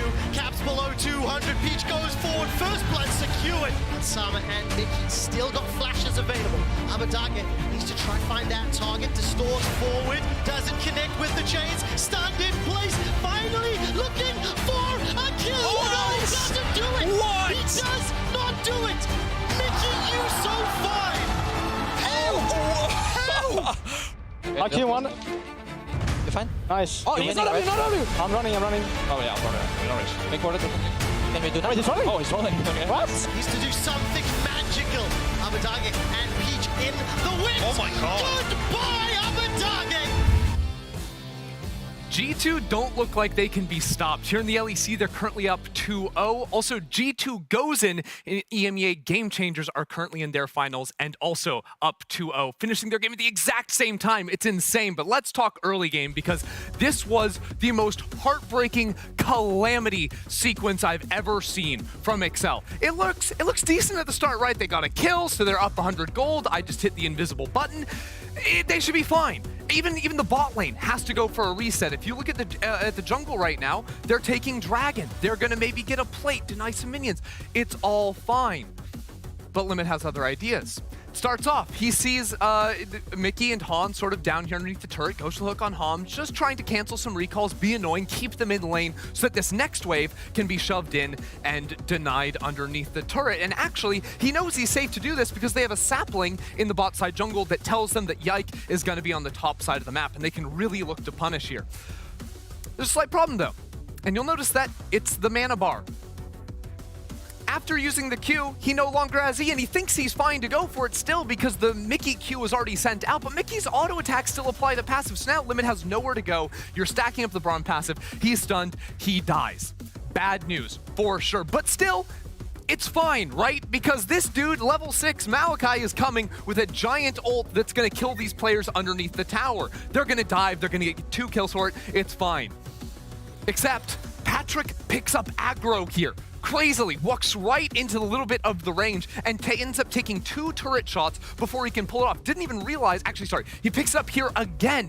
He thinks Peach's ultimate is going to pick up aggro, I believe, and ideally this dive is going to work. If Peach draws first aggro, they can reset it with the W, then Patrick can come in and finish it off with the auto attacks, but instead, he gets taken down too low, and through all of this, the weak side, where Odoamne was playing, where they knew Yike was, is just trying to farm, man, but the dive ends up coming in, and he falls. Ideally, they would have been able to trade on the bot side, but hey, all good, right? Because now Abadage is going to enter the fight. He had the push in mid. He's able to run all the way down. Caps can't actually follow, and they're going to get this kill for sure, right? These players are too low. It just, you can't mess this up. He hits both players with the W. The autos come in, but hold on a second here. Hold on a second. Abadage gets stunned, misses the E. These 2 players, that's 2 auto attacks to kill. Abadage has time for 2 auto attacks. Number 1, onto Hansam. Number 2, on to Mickey. And because of this, there's time for the shield to come up. Abadage gets turned around on, can't actually deal the damage through it all, and falls with no one on G2. Dropping on the opposite side, it's an absolute heartbreak. And off of that, you'll notice coming in, because of the top lane kill, that's 2 turret plates picked up for Broken Blade. So now Excel have to punish Broken Blade, or they have to be able to do it. Limit off of the reset, I say when he died, runs into top lane, but Broken Blade still turns it around onto Excel. Yike is able to come here, he's still onto the fight. Excel tried to fight on both sides of the map and get punished. And this could have been even worse. Could have been worse than 6 kills.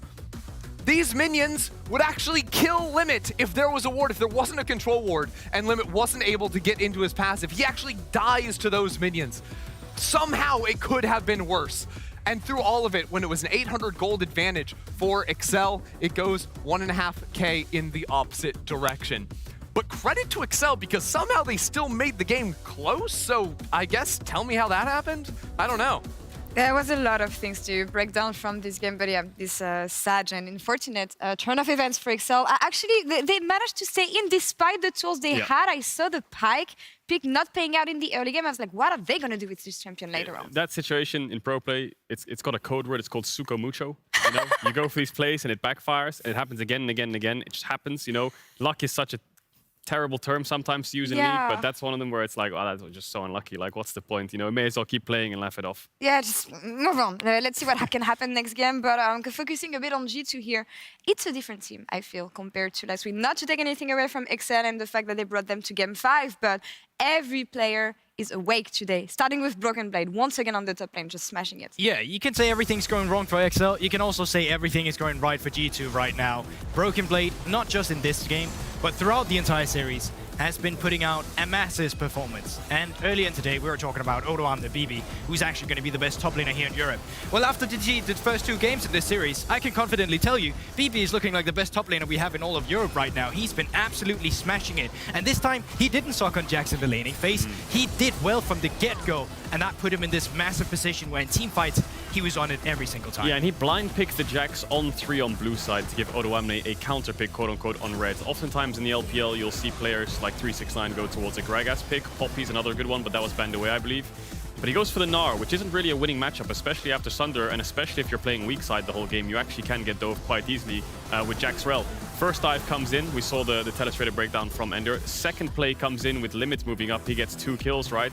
And from that point onwards, Jax is unlocked, and through the early game where it should be oppressed against the Gnar, right? So when he gets to team fights, he can wreak havoc, and I feel like BB's Jax has been a staple throughout the year. I think it was in spring or summer, he had like 8 games of Jax, most played, so this is a pick he's one of the only players. It was banned in 4-5 in game 1, but this time around, they're confident to early rotate, knowing that maybe Odo doesn't want to go towards something like the Gragas. Yeah, and BB has blind picked in both series. Renekton blind pick beforehand, R5 to Odo, this one as well with the Jax, but also just the forward percentage you saw there. That was almost 70%. Now that means he's spending more time on Odo's half of top lane than his own. He's ready to take the most out of his advantages, finding plating. You saw it a lot with the Renekton when he went for the Doran Shield second win, but also just in this game with the matchup, he is ready to take what's his. This game should have been a bot side versus top side game, right? If those plays went well for XL, the Xayah would be unlocked, the Kog'Maw would be behind, and it would be like mid push versus side push, and then it'll be a macro game. Props to XL for bringing it back, but I think Yike was playing top side the majority of the game. Massive props to him. He's unkilled so far this series, and I feel like this rookie jungler has had a pretty staple year. G2 dropped the ball in spring in trying to qualify to the finals, losing to Mad, but even in winter and now here in summer, Yike's been consistent. And we've been talking about this. He was playing in the LFL last year, coming this year, having to replace Jankos and becoming one of the stable players that G2 has right now. And we hear it as well in comms and how he leads the team. Now, Yike is right now a complete player, maybe the best jungler we have in the league also. I think a lot of it comes so much from his confidence. You heard it even early in winter. They sometimes had to keep the ego down a little bit, but the fact that a pro player so early into his career is willing to have the confidence is something you see so often in rookies when they come in as well. They have such a fire where they're willing to prove themselves, and Yike has been doing that in the beginning with his carries picks, then later on when he turned into the facilitator, and even now he's become this hyper-aggressive, flexible jungler that's such a two-thread jungler for G2. And I think Ender poses a question of how did XL stay in this game then? I think if you look at the way the game works, if you make an active, proactive play upon a wave, you can punish, right? But these plays are backfiring for XL, so they won't actually lose anything after the kill, right? You're investing waves into bot to crash to get a kill. It doesn't backfire for you to lose gold, but they don't get denied gold, right? So it was only kill gold that actually got G2 these things, and it never really translated to neutrals and or wave denials. So that's how they stayed even. But I have to say the big thing for me was the Kai'Sa flex. I mean, we see Caps can now play the Kai'Sa. The flexibility is there on blue side, that Hans can then go Kog'Maw on 4-5. And again, just celebrating the fact that, you know, when you have Caps in your team, not only will you get a stand-up performance under pressure in-game, but again, in draft, you can play whatever you need. And when you have the good side of Caps as well, because as I was saying earlier, I feel like all the G2 players are connected today, and they're all playing phenomenal. So when you're on XL shoes here, how do you turn this one around? They're going to change side. We'll see if it pays off, but what do you see here? It's such a tough task, right? Because you can't really stay tilted in this position. You know, you're in a position where both times it could have gone so well for you. I think you don't change your game plan too much. You acknowledge how close it was. Now on blue side, you have to adapt some of the OPs. I think Limit needs an engage support. Alistar's permaban, Rel's denied, need an engage support. Oh, G2 is one game away from now from their 11th LEC title and crushing the dreams of XL. Let's see if it can close it out. Quick shot, over to you. The 11th title in 17 splits. G2 continues to be the most dominant organization here in Europe. They are now on the red side for Game 3, potentially the last of the summer split. And the question is, what are XL going to do? Game 1, try to go for late, didn't work. Game 2, try to go for early, didn't work. So what are we expecting? You got this, Benny? Unfortunately, it's not our job to figure out. It's What would you like to see then? Because I think I don't know, man. Like G2's breaking their ankles. I think the call is to go back to late game. I think if you can try and control your mid jungle a little bit better than you did in game 1, that could give you the answer that you really need. But it is a very, very difficult question because realistically, as you say, nothing has been working for XL. They haven't been able to find any sort of win. And even if you do kind of go back to what we saw a little bit yesterday, which was as against Fnatic, XL were like, let's give a ton of resources to Odo on a carry champion. Well, it hasn't really had an opportunity to do so because, well, Rumble's been banned every single game. Ivan, Jax, what will the final ban be here from XL? G2 have proven that Maokai's not a problem. The problem is, XL, can you say the same thing about G2? So, you know that Peach is good at the Maokai. I believe you hit us with the stats. 6-1 was his score before this series. Now he's lost 2 games on it. Do they want to prioritize it again? Do they want the Jace? What about the Kai'Sa? Does the Kai'Sa in fact become the priority for XL? It is currently available. Jace, Maokai, Kai'Sa, LeBlanc, it's all up. G2 just say that Poppy's a problem, Rel's a problem. But what else do they... Alistar would typically be the last ban. Are they going to look to ban that one away? I think it has to be the Rumble. I mean, if you give that Rumble... Oh, that's a good point. But it's going to be the Maokai. So I wouldn't be surprised if first pick Rumble here for Odo. Like, he looked fantastic on it yesterday, and that could be the difference maker here to actually give XL another point of pressure on the map. The question is then, what does G2 have cooking? Because we've seen Broken Blade playing exceptionally well throughout the course of these past 2 games. And with Rumble being open, it is a gigantic bait here, but so is that Kai'Sa, for example. Tristana was open too, and yes, the Rumble will be locked in here for Odo one day. Okay. Thing is, though, it opens up things like the Jace as well, right, for XL. So I think if you're G2 here, maybe you end up having to go Kai'Sa, Jace, try and take both away, and then potentially open up the opportunity for Patrick to go for Kalista, but not going to be the case. They're actually just going to opt into the Ornn in that top side instead for Broken Blade. And now, maybe they look for the Kai'Sa here. Yeah, that's going to be the select. So we know that Kai'Sa's a flex. We are expecting the Ornn top lane. Zyra, Rakan. Okay, XL's team composition shaping up very clearly. They want a little bit more team fighting. They need a front line. They need some type of engage. Sejuani immediately rises in priority when you look at XL's composition, so I wouldn't be surprised to see G2 either take that away or ban it themselves. You've also got to think about how can G2 try and shut this down. Alistar is, of course, still up and available. Nautilus, Kai'Sa is something we've seen many times. But LeBlanc locked in 4 caps. 2 wins, 5 losses throughout the course of best of series. But what's the caps win rate? And 4 caps, he has 1 of those 2 wins under his belt. It'll be the second time that he's playing it here in summer. Tristana will be immediately removed from the pool by G2. So this will now potentially mean that it'll be Mickey being pinched in that champion pool. Yeah, it seems like it'd be Tristana, probably the Jace banned away here as well, just to make sure you can get rid of that. The traditional AD mid laners, still things like a Yone could be an opportunity here if you just want to go for a full wombo combo, like knock up into Equalizer, into the ult coming across from the Yone as well, could be a really good call. But again, I think looking towards Peach, I wouldn't be surprised you say Sejuani, potentially even a Jarvan pickup here could be an answer as well, just to try and get people locked up. But there is a lot of mobility that's on G2's side, so it may not be the best of opportunities, but might force an early ultimate out from Hansama. Well, do you imagine the support bans come through from XL with this? I wonder if... Okay, maybe... Nah, it won't be Thresh, Alistar. Yeah, this is something we talked about earlier. So, engage support's very limited. Leona is another one to think about for Mickey.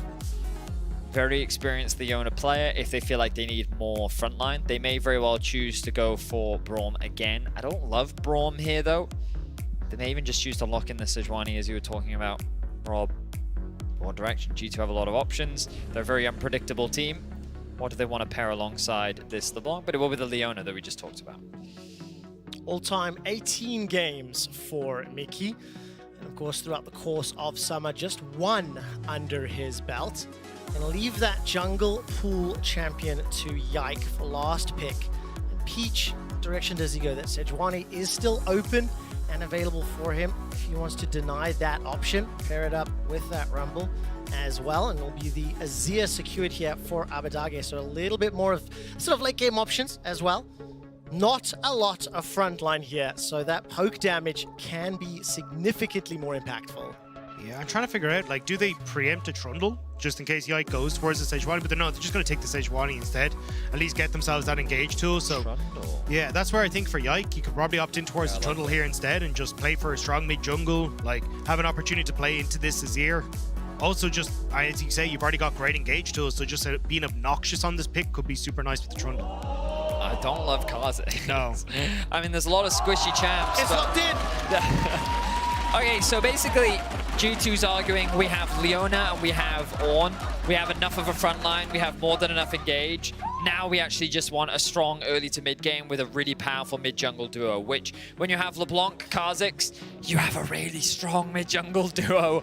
That's a lot of setup with the LeBlanc chains, the damage from Kha'Zix. And then, of course, don't be surprised to see Mickey roaming out on the map once again, just like he did in Game 1. XL, though, they're looking a little bit more like team fighting to me, Dagda. Yeah, definitely, especially when you've got the Rumble, the Azir, the good setup on the Sejuani. This is where we're going to have to see if they can try and set up those team fights effectively, where they can have that kind of front to back, where you can use the equalizer to separate out the team fights a little bit. But as we kind of already highlighted, a lot of mobility when it comes towards Caps, when it comes towards the Kai'Sa as well. So we'll have to see how they try and operate these team fights. Let's find out who gets that early advantage, because it will accelerate quickly. As an aside, G2 Esports has never been reverse swept. For XL to even have a chance at the title of Summer Split Champion, they have to win now. They have to keep pushing. And it's going to be a challenge into this LeBlanc Kha'Zix combination. It has been 2 years since XL Esports were able to beat G2, and now one loss away. They have to find that magic.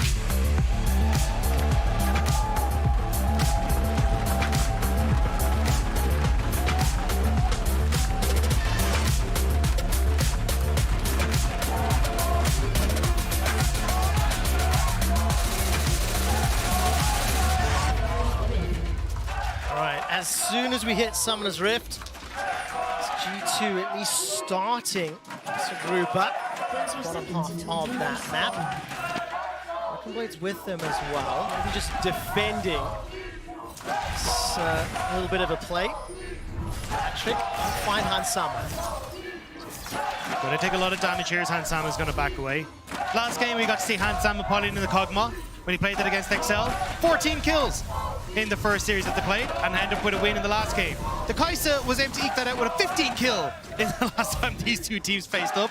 So we'll have to see now if Hansama can once again find that moment to shine, or if XL can finally find that nail that can start to put into the G2 coffin. And the thing is with Hansama is he's not afraid to go for AD or AP builds, right? He'll just flex depending on what his team needs. So if they feel like they're doing a little bit too much AP damage, he'll more than happily build that AD. You can hear the energy here in Berlin is electric. Strong support for both sides. And with the XL chants being a little bit louder right now, I do get the impression that some Fnatic fans have turned over as they want to see the fall of G2. No doubt about it. With Odoamne's emotional discussion last night, the fact that he got to first pick the Rumble on his signature champion. Let's see if he can put XL in his backpack and try usher them to game 4. It's going to be a difficult task as Limits is already on that front foot, gets the knockup. Hansama dropped to 250 and very good trade. Will get the cleanse at least out of Patrick. At least getting some sort of control on this bot side, but I think at the moment XL is still getting the push that they need in. We're looking at where Peach is though, moving up towards this top side, so at least XL will be isolated for Peach for Patrick and Limit on the bottom end, whereas Abadage getting a good chunk back here on Caps. Ish trade, Sand Soldier being sent forward will give Abadage this small advantage for now. Peach currently moving towards Yike's blue buff.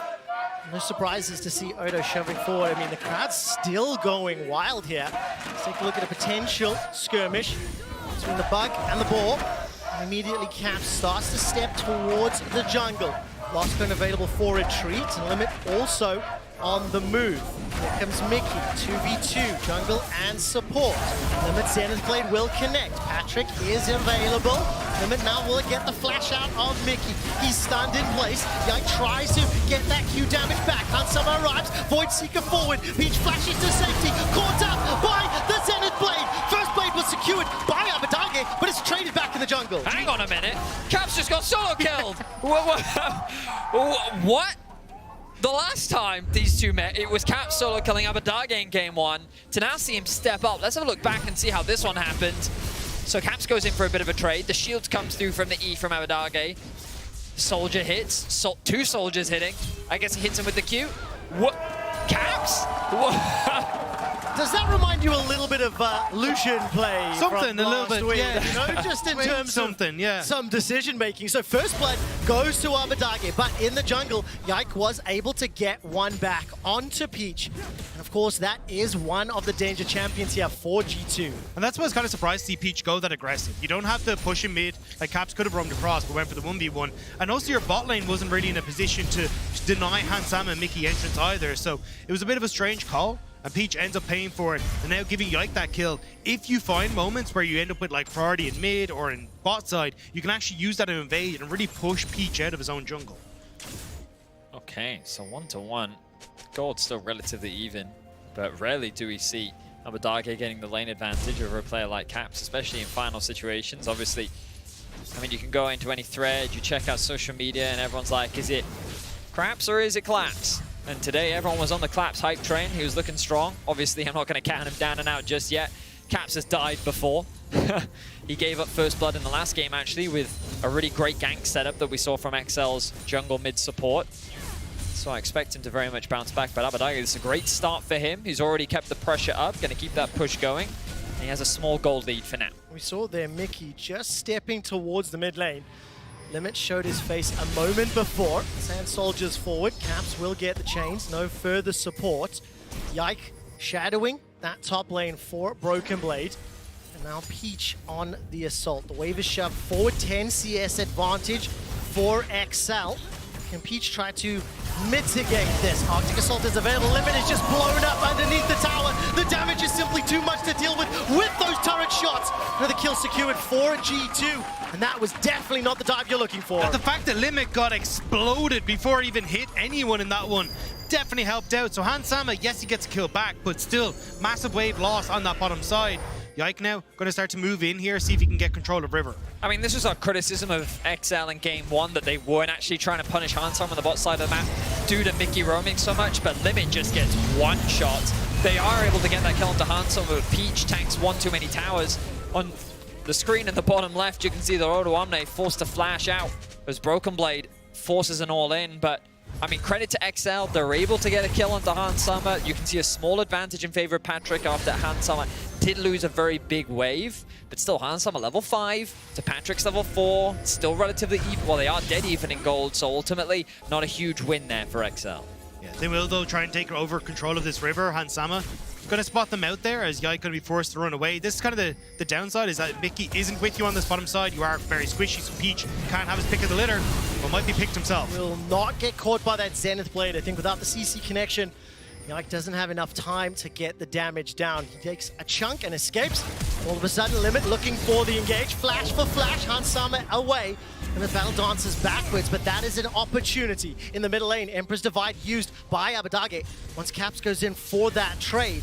So on the bottom lane, juicy target on Hansama. Yeah, unfortunately though, Peach doesn't have access to level 6. We'll have to clear this red and try and move back topside. So we'd love to try and exploit the fact that Hansama has no flash and won't have to cleanse up. But at that stage, you're looking at the Rift Herald, which is why G2 were like, cool, we're going to use this opportunity to take Dragon, because we know that we won't be able to fight Rift Herald with the way things are going. I gotta say, gentlemen, the laners are getting feisty in this game. We've been seeing fighting in mid, fighting top, fighting in the bot lane 2v2. While there has been a bit of skirmishing in the junglers have just kind of been there to cover, mitigate some of the aggression, as the laners are really just going toe-to-toe, and any of that rust and nerves that we were talking about from the first two games seems to have completely washed away, and now their experience is kicking in, and that confidence is something we're seeing a lot more from this XL squad. I mean, for Limit rather, he's on that Rakan, which has been banned away in both of the previous games.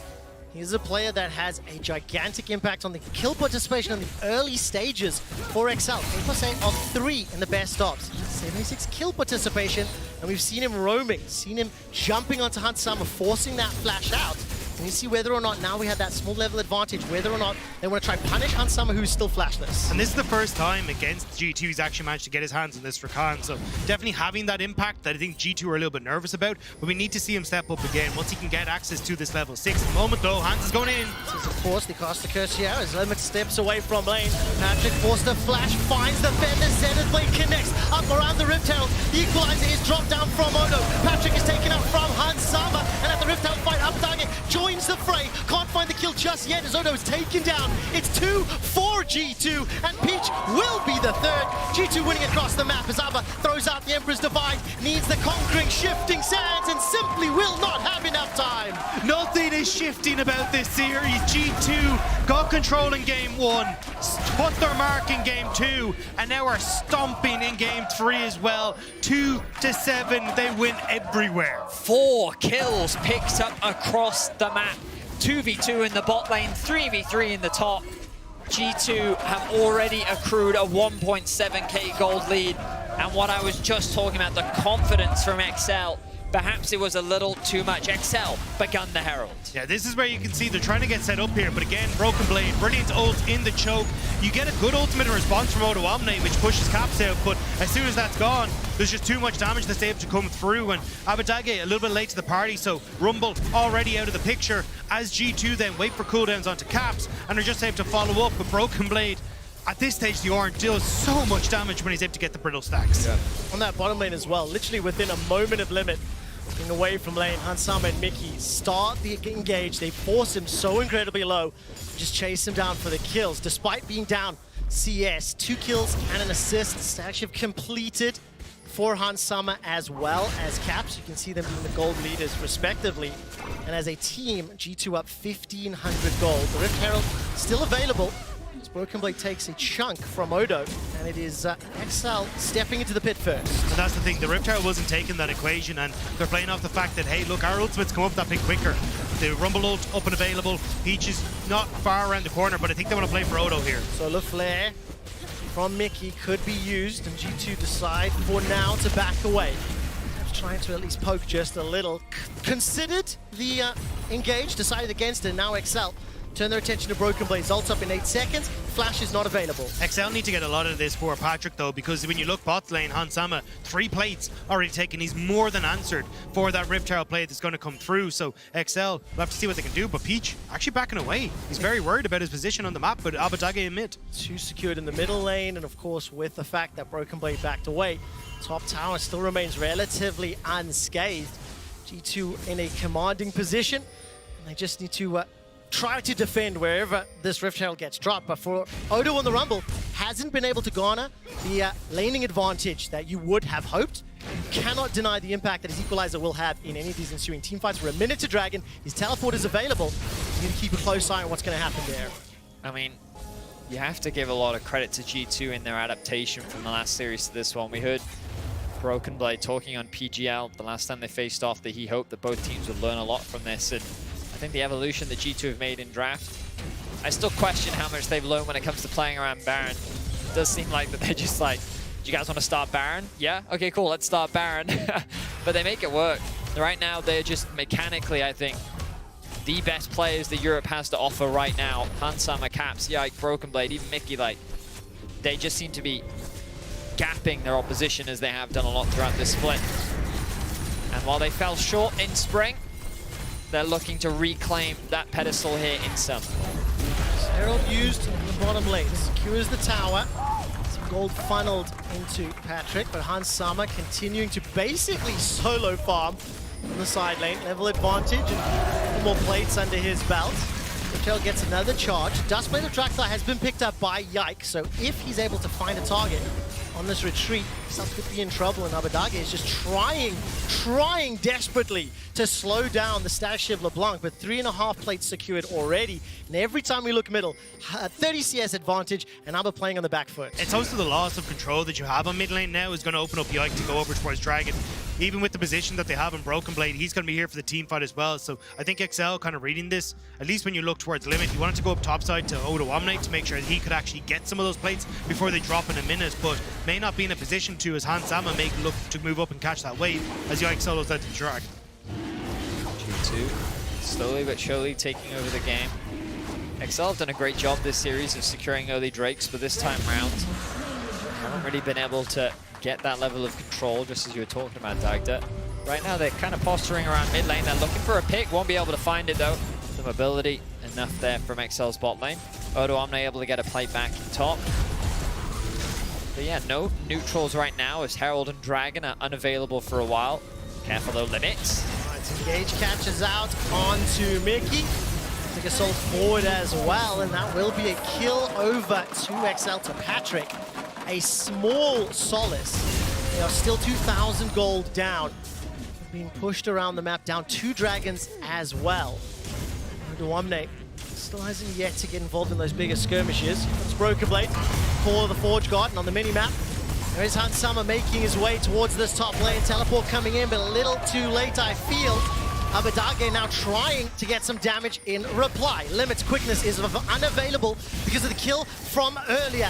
Now Broken Blade being burned down from the Ignite. Patrick steps forward, forced to use the feathers. They fly, and Yike manages to find one on the back line, sinking the fangs in. It's a double, and so the kill secured 4 caps, and G2 find 4 kills. XL are falling apart here at match point for G2.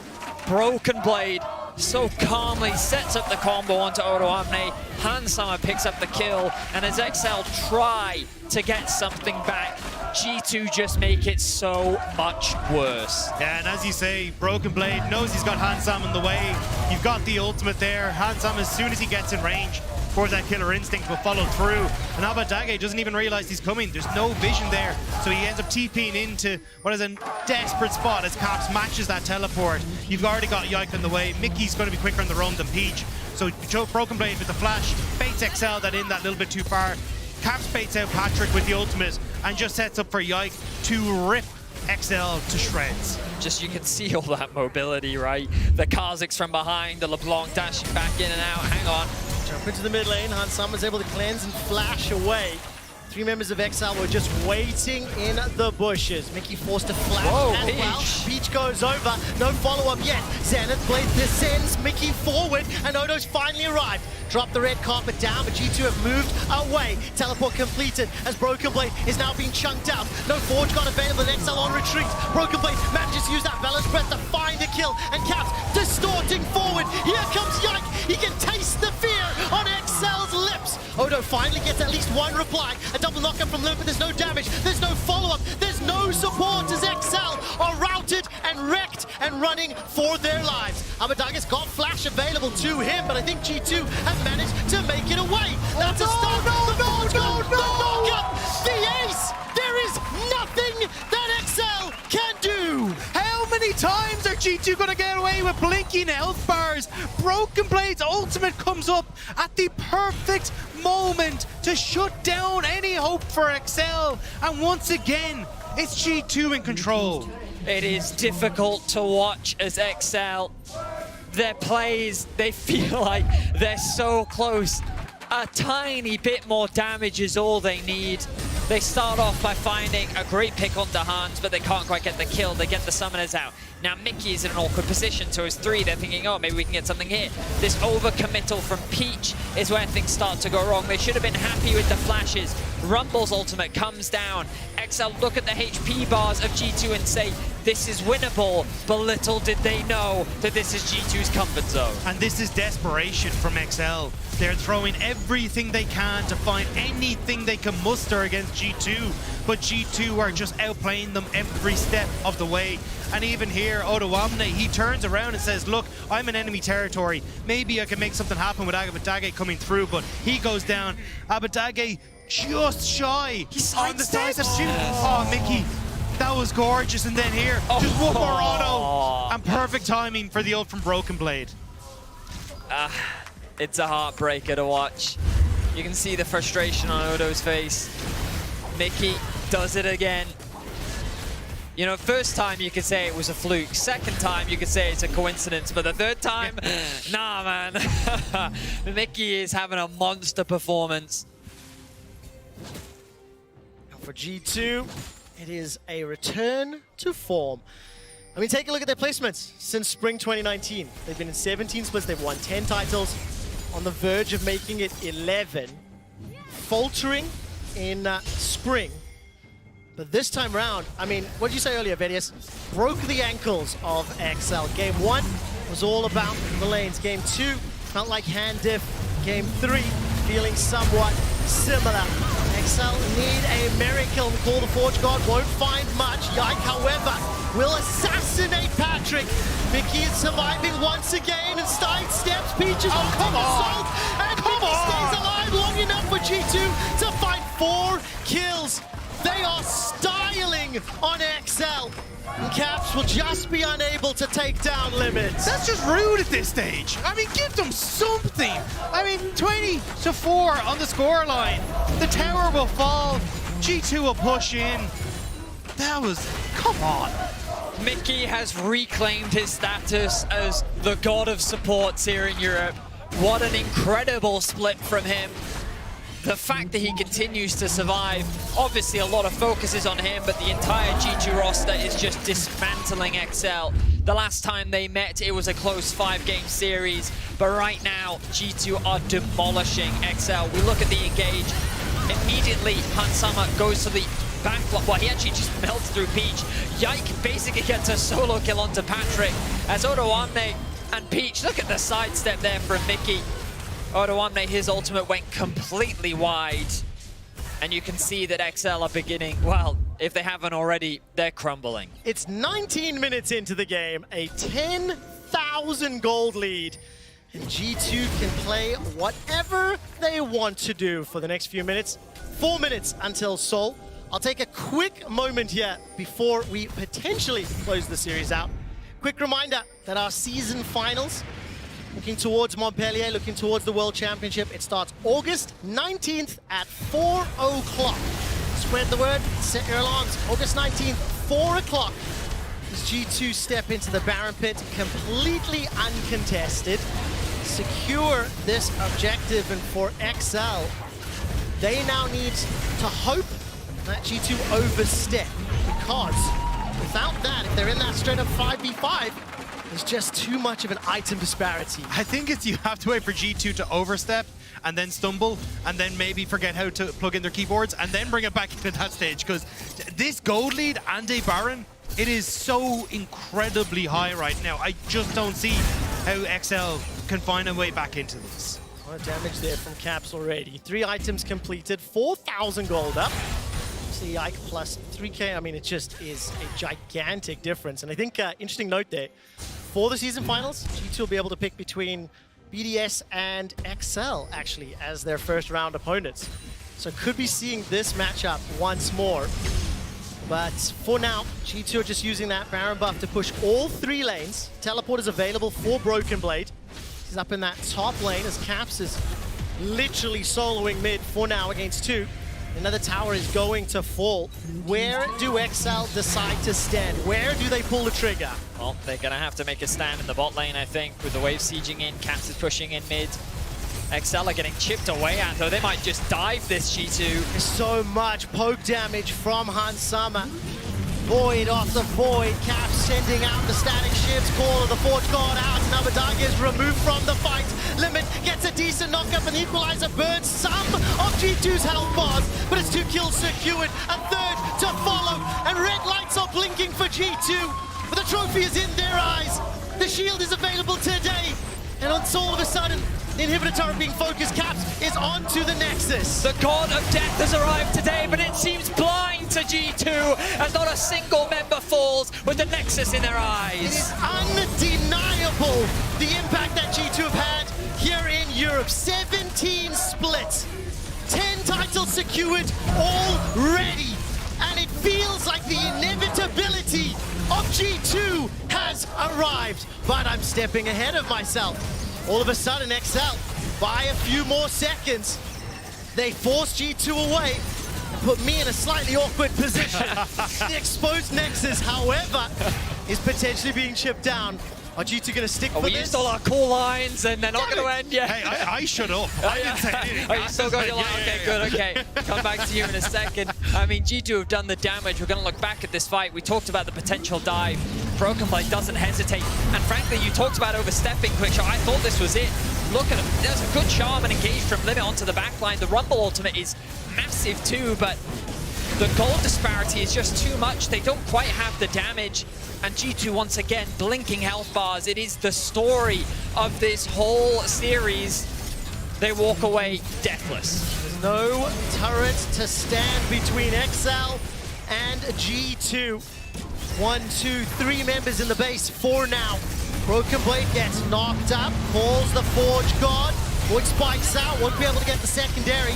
But Patrick has thrown out the feathers. Yike manages to find at least something back. Feathers pulled, Hunt Summer's godlike. That's one. That's the dash from Hunt to the Killer Instinct. 2, 3, 4 secured. The Nexus is focused. And the inevitability of G2's dominance is undeniable. For the 11th time, G2 are your champions.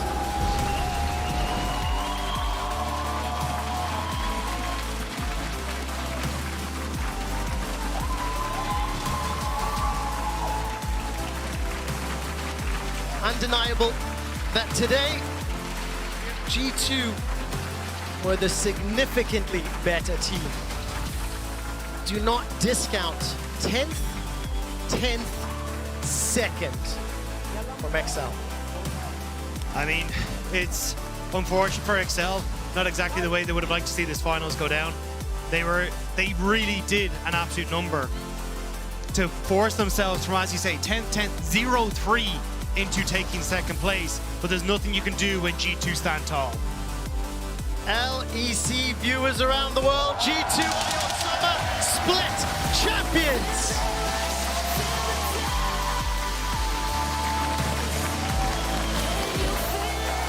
They've hoisted the shield twice this year.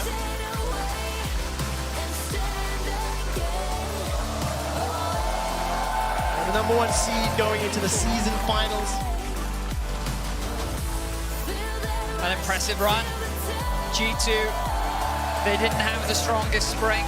They fell short to Mad Lions, but they bounced back after MSI. And all eyes are on them going into the season finals. Their second shield of the year. They're looking to take it all in the season finals. They're looking to secure a spot at Montpellier. And they're looking as likely one of the heavy favorites to represent Europe at Worlds. Undoubtedly, the strongest organization Europe has ever produced. And as we start to step into the season finals, as you say, they are the Goliath to take down. They are the team that everyone is focusing to see if they can deny them that opportunity to raise this season's trophy and get themselves to Worlds as Europe's #1 seed. 17 splits, 11 titles. Seemingly endless ability to find success.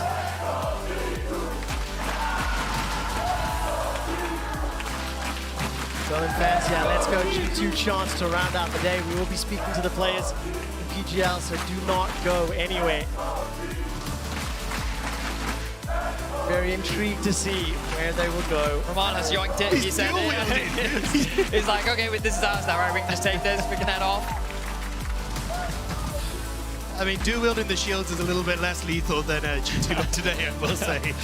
But I mean, I will also say that I know fans, they were skeptical. You know, there was a strong minority that sat there and said, how strong are they really looking if they're going close 5 games against XL? Is this really what the best Europe has to offer?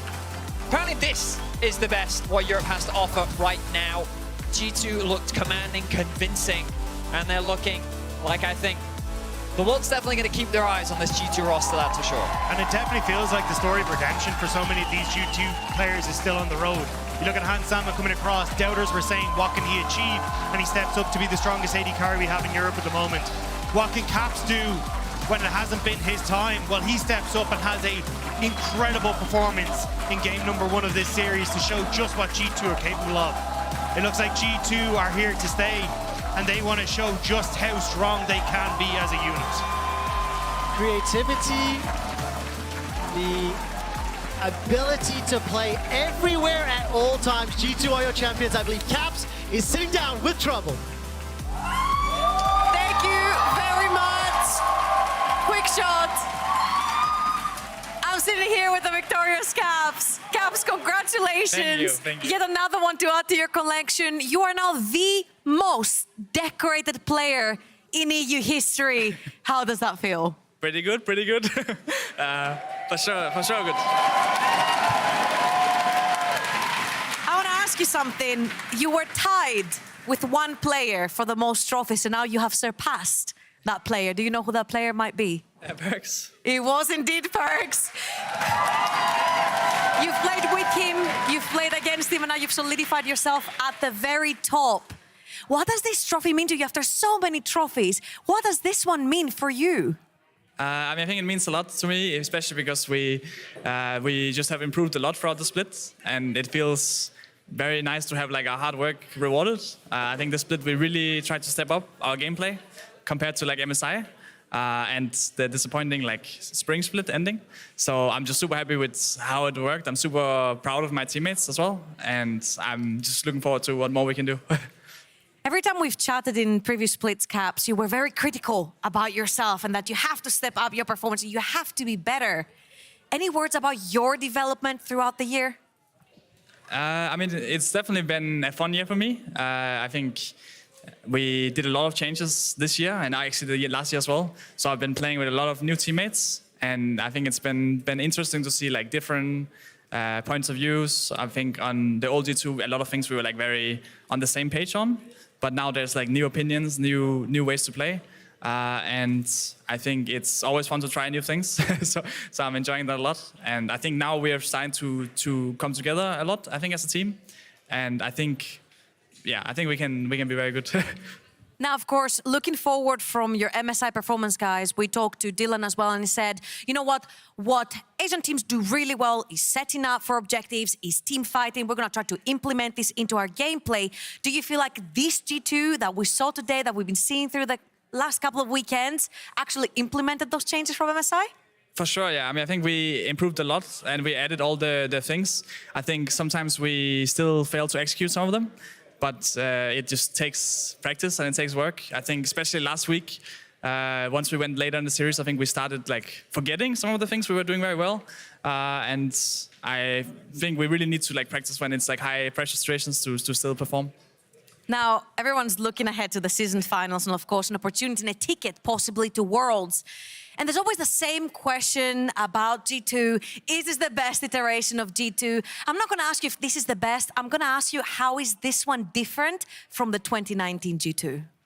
I mean, I can go on and on about all the differences. I mean, I think just in terms of like even from drafting phase, right, we play a very different game than the old G2. I think old G2 was maybe like pure chaos, and we were just like thinking out a lot of things on the fly. I still think we are very like chaotic, and we still like to do a lot of things like that, but it's a bit more controlled. And with that comes, I guess, a bit more predictable, but also at the same time we get to practice the same things a lot more, and we get to master it. So I'm very confident in my team, and I'm looking forward to the LEC finals. Hopefully we get a BO5 against Fnatic. We'll see about it. Okay, maybe BO5 versus Fnatic. That would be really fun to see for the season finals. Now, of course, Caps, been through many iterations of G2, been in many finals, won many titles. Is there any shout out you'd like to make towards anyone who supported you, the fans, the team, your teammates, anyone? I mean, everyone. I think everyone deserves a shout out. I mean, for sure, big shout out to the fans. I mean, even today, thank you guys so much for cheering. Thank you. It's awesome to have so much support. I really appreciate that, and also, of course, to my family watching at home, my dad here as well. I really appreciate it, and I think that and also, of course, also the rest of my teammates. Right, as I said, like I think everyone has put in a lot of work, and I'm super excited to see how we will, perform the rest of the year. All right, Caps, I'm gonna give my production a headache. Where is your dad? Where is Caps' dad in the crowd? Is he here? Oh. Can we call him over here on stage to give us his thoughts about today? Can we have him here?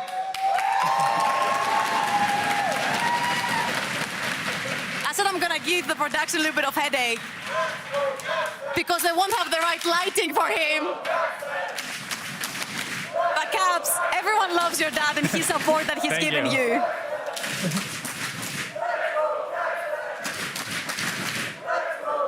I'm gonna get up. Oh, you wanna give him the position? Okay. You don't mind giving the microphone to your dad? You can take my position. It's okay, you can take mine. Okay. Can we have any few words for Caps, for G2, for winning yet another title? Congratulations. You have...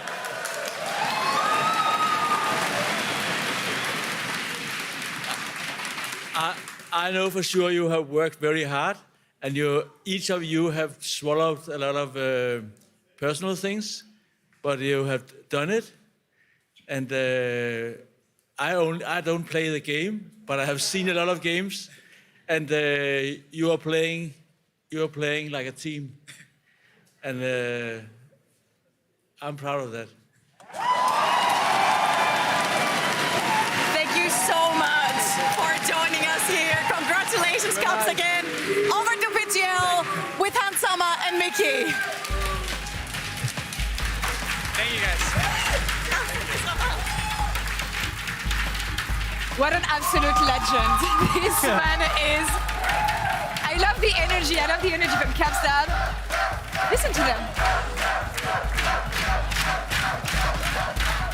Fantastic interview, Trouble. Once again, thank you so much, guys. G2's bot lane, thank you so much for joining me. Congrats on winning yet another trophy. Thank you. That's not the first one, Mickey, for you. So how is this one special for you? This one is like more of a denying Excel one. Or just Fair enough. It's a nice trophy, but it's like we're not qualified for Worlds yet or anything. So we're mostly just looking forward to the season finals. And this one is nice to have, just to, just to win. It's a warm-up trophy. Pretty let's much, say. yeah. Yeah, stacking the shields in the G2 shelf. We'll touch on Montpellier, Occitanie a bit later and what it could mean for you, Hans, because, last time you played in France on stage was in 2017. You lost to G2, so that's something we'll talk about a bit later. Good thing I'm in G2 now. Yeah, I mean, you have the right jersey this time around, but I remember when you won your first title at the beginning of the year, one of the main focus points for me was your redemption, coming back from NA. Traumatic year, from what you told me. Winning, proving yourself in Europe again. What is this title about for you this time, as the second one? This title means a lot for me. It means that I still got it. I tried my best to perform at my best and help the team as much as I can. And getting to play with these guys is really amazing this year. I think there's still a long road to go. I think we can improve so much more. I can improve so much more. I'm very excited at some stuff I learned this year. Very happy to get that second trophy, to be honest. Like I didn't, last year I would be like, I didn't win any trophy in my career, and it felt like, maybe I don't have it actually, but having it as my second really means a lot, and very happy about that. You still have it, more than ever, actually. And I think one of the main storylines we had going through today was G2's consistency throughout the year. And with this statement win, 3-0 over Excel after being brought to 5 games by Excel last week, how do you rate G2's improvements this week? I'm talking to you, Jimmy. Oh, yeah, okay, fair enough. I was looking at them, so you can rate it as well instead. Conversation. But... We'll ask them later. No, okay. Well, I was more curious about it. No, I think this victory was definitely more prepared. It felt like they probably got a little scolding behind the scenes after the last one, probably, maybe, I don't know. But definitely way more secure in the essence of which it was played. I think they had a lot of different draft adaptations. They probably learned a lot throughout the first series that they did have, and I think we saw that coming through. I think Game 2 should definitely have been harder for them. Maybe a bit some montage plays coming through, but in the end, they prevailed and it worked out for them. And I think they just showed that sometimes, even when Game 1, it might look like they're getting outscaled, they know how to press the pedal to the metal, keep the drive up, and make sure that no matter what, they will fulfill it all the way to the end.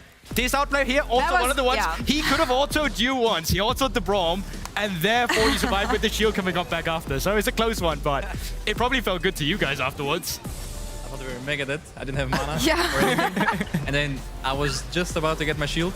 And then I was like, okay, next auto was gonna kill Kog'Maw. I was like, oh no, we're both gonna die. But then he autoed the wrong guy. And then I got my E up, and then, yeah, luckily we got it.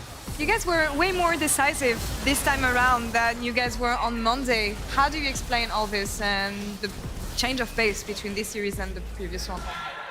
All right, Hans, let's go first. I mean, definitely a clear difference because I think last week, we were maybe, we were shaky at times. We were not really playing together. And I think maybe how we dealt with this whole series was kind of not the greatest. I think we've had one first game, the last series against Excel. We had one fine first game. We were winning very hard, but I think we were I guess we got maybe too cocky or wanted to overplay a lot, especially for the game 2. It didn't work out, and I think we kind of made some silly mistakes, or a lot of mechanical misplays because we wanted too much. Maybe we felt like we were I don't remember the score, but first game it was very bloody. Maybe we were playing like we were fully 10 in terms of kills when it's 0-0s. That was, I think, the problem. But going to today's series, I think we made sure that we remain calm. It doesn't mean anything to go to the second game after a win or a loss. You gotta reset, play as best as you can. Same mentality for the game 1, not overplay it or something like that. Yeah. I don't know, to me it feels like overextending, having funny moments, having funny games. It's just on brand for G2. It's always been like this, despite the roster changes, everything. So you have many fans here today. Mickey, is this what they should get used to? Is it always going to be like this with G2? I would say so, yeah. All right, well, guys.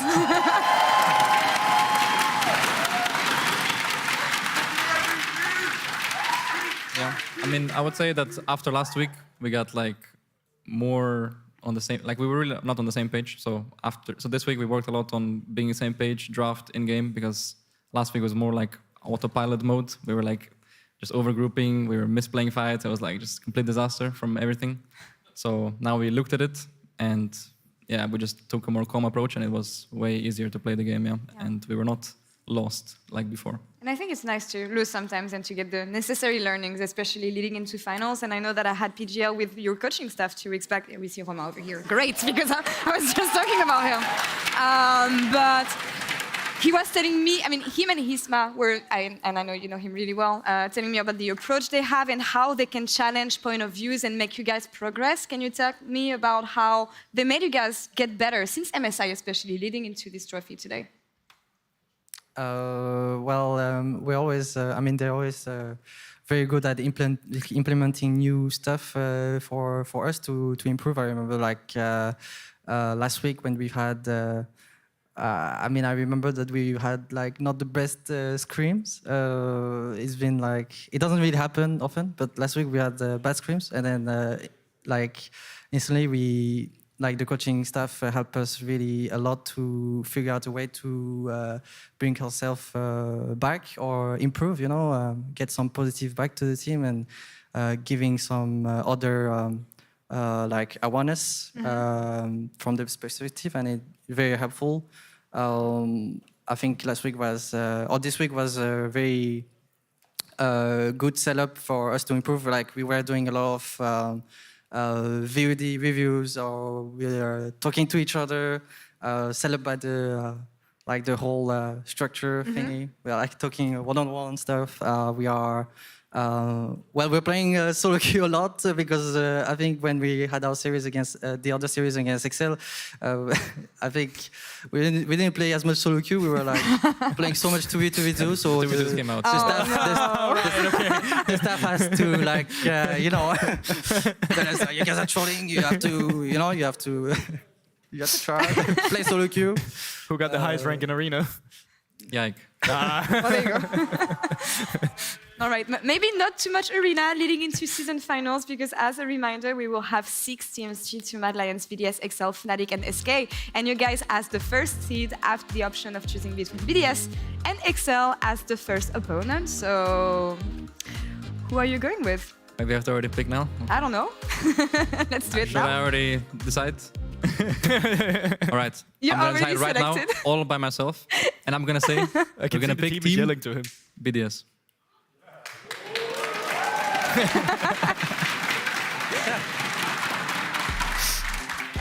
The top 3, of course, will go to Montpellier, Occitanie, and Worlds. And I see Romain losing it behind the monitor here. And again, the 4th place fight will be decided against NA's 4th seed as well for the final ticket for Worlds. GB, any quick reaction on the G2 versus BDS matchup that we're going to have? Yeah, I'm very happy that Mickey decided to pick a team he could actually pick instead of Rastok earlier. So We actually, this is already good improvement. talk about it and stuff. So. Right.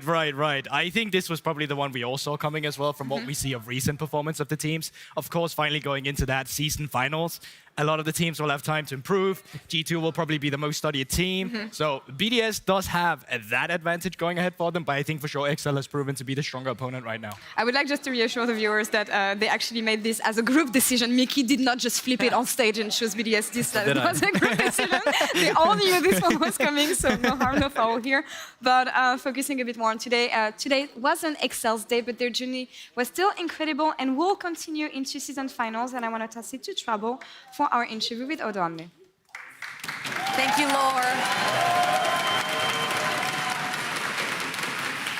Guys, a very heartwarming applause, because I know you've both been to finals, I know you've both been to Worlds, I know you've both won titles before, but I think sometimes it's very easy to sidetrack that you made it to the finals, and 2 weeks ago this was not even in the cards. I mean, I'm just gonna say it. He won in like a doomed region, so it doesn't really count, you know. I think he's talking about you. Throwing some shade on me instantly, okay?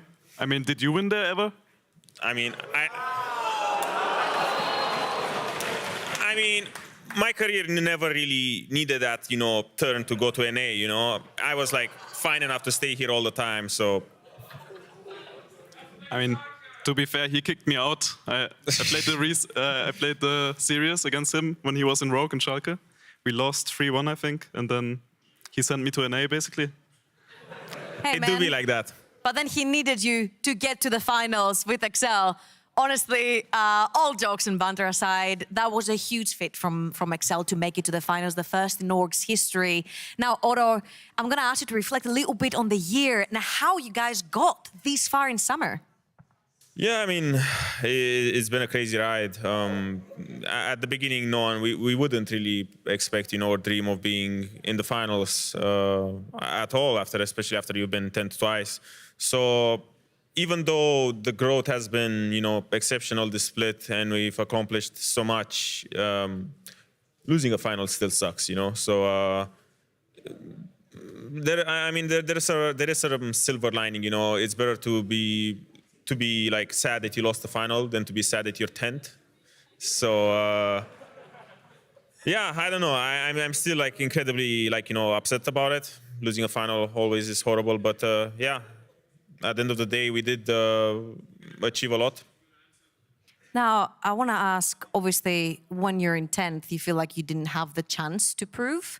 But now I'm assuming you are in the finals. You guys showed what you can do last week versus G2. Now, Badaga, I'm not going to ask you what went wrong today. I'm going to ask you, how do you see the team moving forward? You have locked season finals, and that sassy Mickey X move to choose BDS means that you guys are going to be playing Mad Lions in season finals. Yeah, I mean, I think it all depends on how we take it from here. If we take this loss too negatively, then we're not gonna do well next time. But I'm sure that everyone on this team has a mentality like that. We're really happy with our growth, and we know that we can continue to get better. And I think we see summer finals as another opportunity to really go for the trophy. Because even though we lost today, they just had the number of us. But we still believe we can beat every team. And I mean, I didn't lose hope. Second best team in Europe, guys.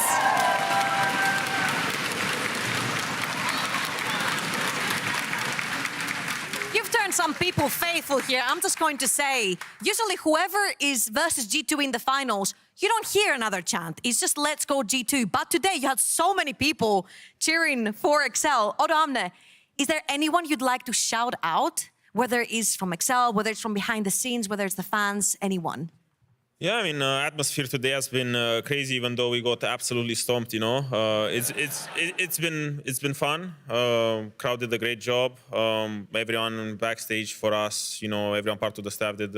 Again, I gave shout out to them yesterday, but again, they've been doing a great job. And yeah, everyone played their part to us turning it around the split. So yeah, massive props to absolutely everyone part of the show and part of the staff. And for you, Abadaga?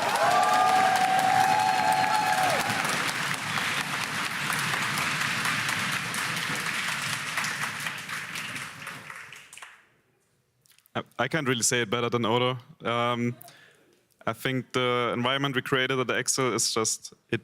You can imagine how good it is just by the kind of change in results from spring to summer.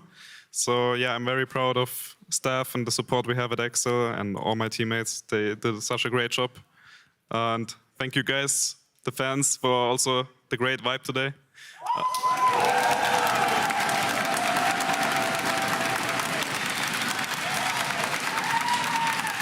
Huge thank you to you guys for joining me. Doing this interview after you've lost is not the easiest, but you're both champs for a lot of people. Can we have it one more time for Excel, please? Thank you, guys. We're gonna see you in season finals. I'm gonna throw it over back to Laure, who's joined by a new duo. I mean, we need to hear from all the winners here, I guess. So we're welcoming Bibi and Yike here on stage. Berlin once again. And Romain, I guess. But honestly, no, shout out to Odo Amne and Abadaga. It's not easy coming after a loss like this. But massive props going from back-to-back 10th place once again to being the second best team in Europe going into summer. Quite an achievement, I would say, Jimmy. Yeah, I would say that this is also an organization filled with players that's probably cast out multiple times, found rock bottom, and then elevated themselves to overcome those issues that they found themselves in. And I think we've seen that so many times already from these players, and I'm very confident that we're going to see that in them again. So I'm looking forward to their bounce back for season finals. Guys, how have you worked for these finals? Because they took you to Game 5 last time. So coming back, Yike, today, taking them down 3-0. What has been the work behind the stage? I think we worked really hard this last week, especially because I think the weeks before we might have been slacking a bit too much. Playing some arena, we heard. And I think it showed on the performance we had versus Excel last week. And yeah, I think we had a lot to improve on. And yeah, I think we just did much better this week. Top Father, any words? I can agree with that. Like the last week, I was not the one slacking. Just to make who was slacking? Give us names. No, I can't call on my okay, fine. Right? But he's looking pretty guilty right now. I'll be honest. I think it really showed how much work we have put in to earn this title. Right? We stomped every single game very convincingly as well, and that is not because we're lucky, right? It's because of how much work we put in. And last week, I think, was the week.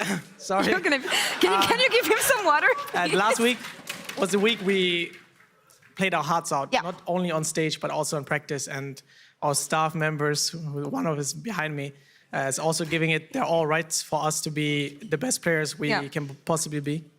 It is a staff member, actually. It doesn't look like it, but yeah, it is. Focusing on the finals, Yike, we've been, of course, talking about you. You're amazing here. Going from the NFL last year to becoming one of the best, if not the best jungler we have in Europe. Thank you. And I'm sorry it got spoiled in the prompter, but you are the finals MVP here. I can't. We're gonna need... Thank you, guys. Yeah, looks like. I deserve to talk. Thank you. Thank you so much. How do you reflect on your success, improvements, and this title that you earned once again? I want to say that this title actually feels even better than in winter, because in winter split I got to play a lot of carry champs, and that was my style all the time. And yeah, it went well. We won as well. But in spring split I kind of tried to play the more facilitators and help the team more. And I realized that I did not play it as good as the carries, so I was not happy with my performance in both spring. And I mean, MSI I did decent, I guess. But yeah, so in summer, I really wanted to prove that I can actually play the champs. I can play Suriani, I can play Rel, I can play Ivan, Maokai, all the champs. So I'm really happy with my performance playing these champs and improving with them so much. And it feels amazing. I got an MVP. I'm so thankful.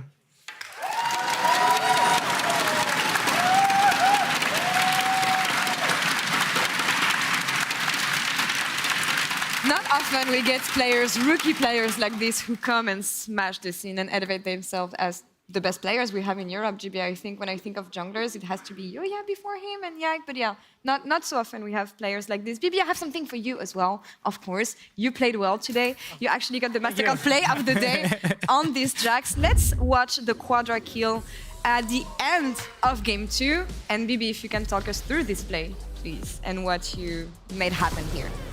Well, I think I'm just way too strong here already. I have 3 or 4 items here, and the champions are not really good against me.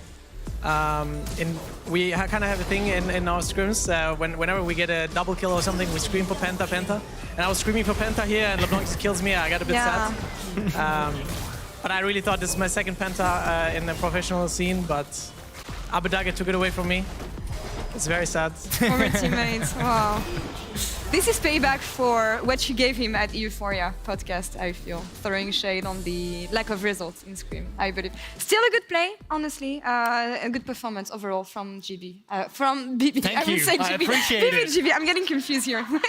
You played well the game. Yeah, also. okay, thank you. You know, I got some moves as well, but no, I honestly agree. I think finals MVP as well, of course, like I mean, I voted for him, so it's not like to say that he didn't deserve it, but I think pretty much any player of G2 could have earned it today. I think that BB pretty much had the best series in not in a long time, because we see it quite often, but even Mickey as well on the Leona had some really sick moves with the Zenith Blade into an ultimate on different targets as well, where his awareness in fights was just insane. Cap's first game as well on the Ari was in a matchup where you feel like maybe it shouldn't go as hard as it did, but it really did out of nowhere. And then on Sama as well, there's not much to say, really just the best AD carry in Europe, but all of G2 is scary when they show up like this, and it showed today. What can we expect in the season finals then, guys? Well, what's on the menu now? You're going to take a break, have the manager behind you, so maybe... No break, all right. No break. Straight to it. And Mad versus Excel will be the opening series on Saturday, 19th of August, and G2 versus BDS the day after on Sunday. Mickey announced for the rest of the team, I guess, that you were going to face off against BDS. Any thoughts on this opponent and choosing BDS over Excel? I go? I'll ask both of you guys. Anyway. I mean, for me, I think BDS was a very strong team, actually, coming into the splits. They usually have, like for example, Adam, I respect the way he plays the game. He just says, I'm going to play Olaf, Darius, Set, and I'm going to play it good, right? And you, as a top laner especially, you will have to respect that, because those champions are not meta, but he doesn't care, right? He will just play it. And I think if he shows up, usually they are winning a lot of games. I also think that they are just steadily getting better. And I think Shio is finding a lot of plays. I think he's a very creative jungler, let's say. I think he really looks for creative stuff that normally people wouldn't do. At least that's how I feel playing against them. But we chose them obviously over XL because of how much improvement XL showed this split. So we wanted to go, at least that's what I think, why we chose them. All right. Yeah, I would agree. No further comments. No further comments. We will not elaborate on this. I think it's fine. Guys, thank you so much for joining me today, and congrats on hosting yet another trophy in the G2 Trophy case. And thank you, Berlin, also, for being an amazing audience today. Congratulations against to G2 Esports for winning the LEC 2023 Summer Splits. Once again.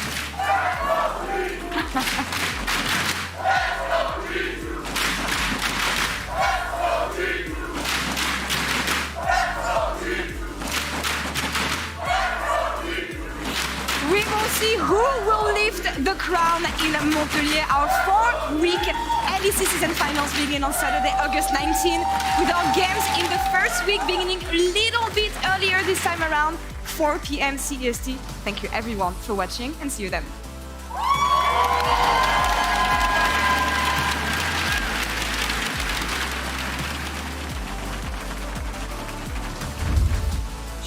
Ultimate. What's no flash? Block.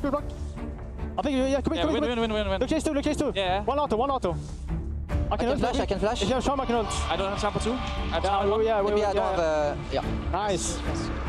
Core of the Forge Guard not even viable, not even useful. Kill secured by Caps, turning their attention over to Limit. Broken Blade finally run down by the members of XL, but the Spirit Rush forward. Charm sidestep, but the Arctic Assault is not. It's a triple. I'm flashing him, look. Okay, go ahead. Oh no. Go ahead. Code in position here to see if they can get onto Caps, but I don't think there'll be particularly much yet. Ethereal Chains connects, the Bone Skewer does too. Caps below 200, Peach goes forward, first blood secured. Ansama and Mickey still got flashes available.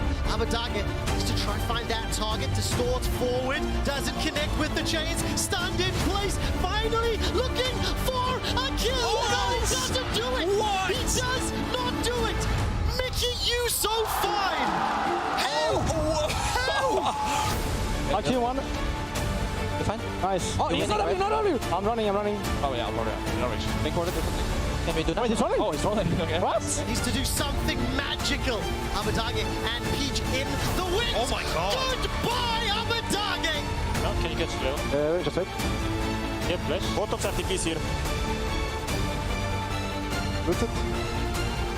Ignite, Patrick steps forward, forced to use the feathers, they fly, and Yike manages to find one on the back line, sinking the fangs in, it's a double! Okay, he's coming, he's gonna chase you guys, he's going for Lona. Yeah. Nice. Look, just kill him. No combo. Yes, flash ult. Good pass! Nice.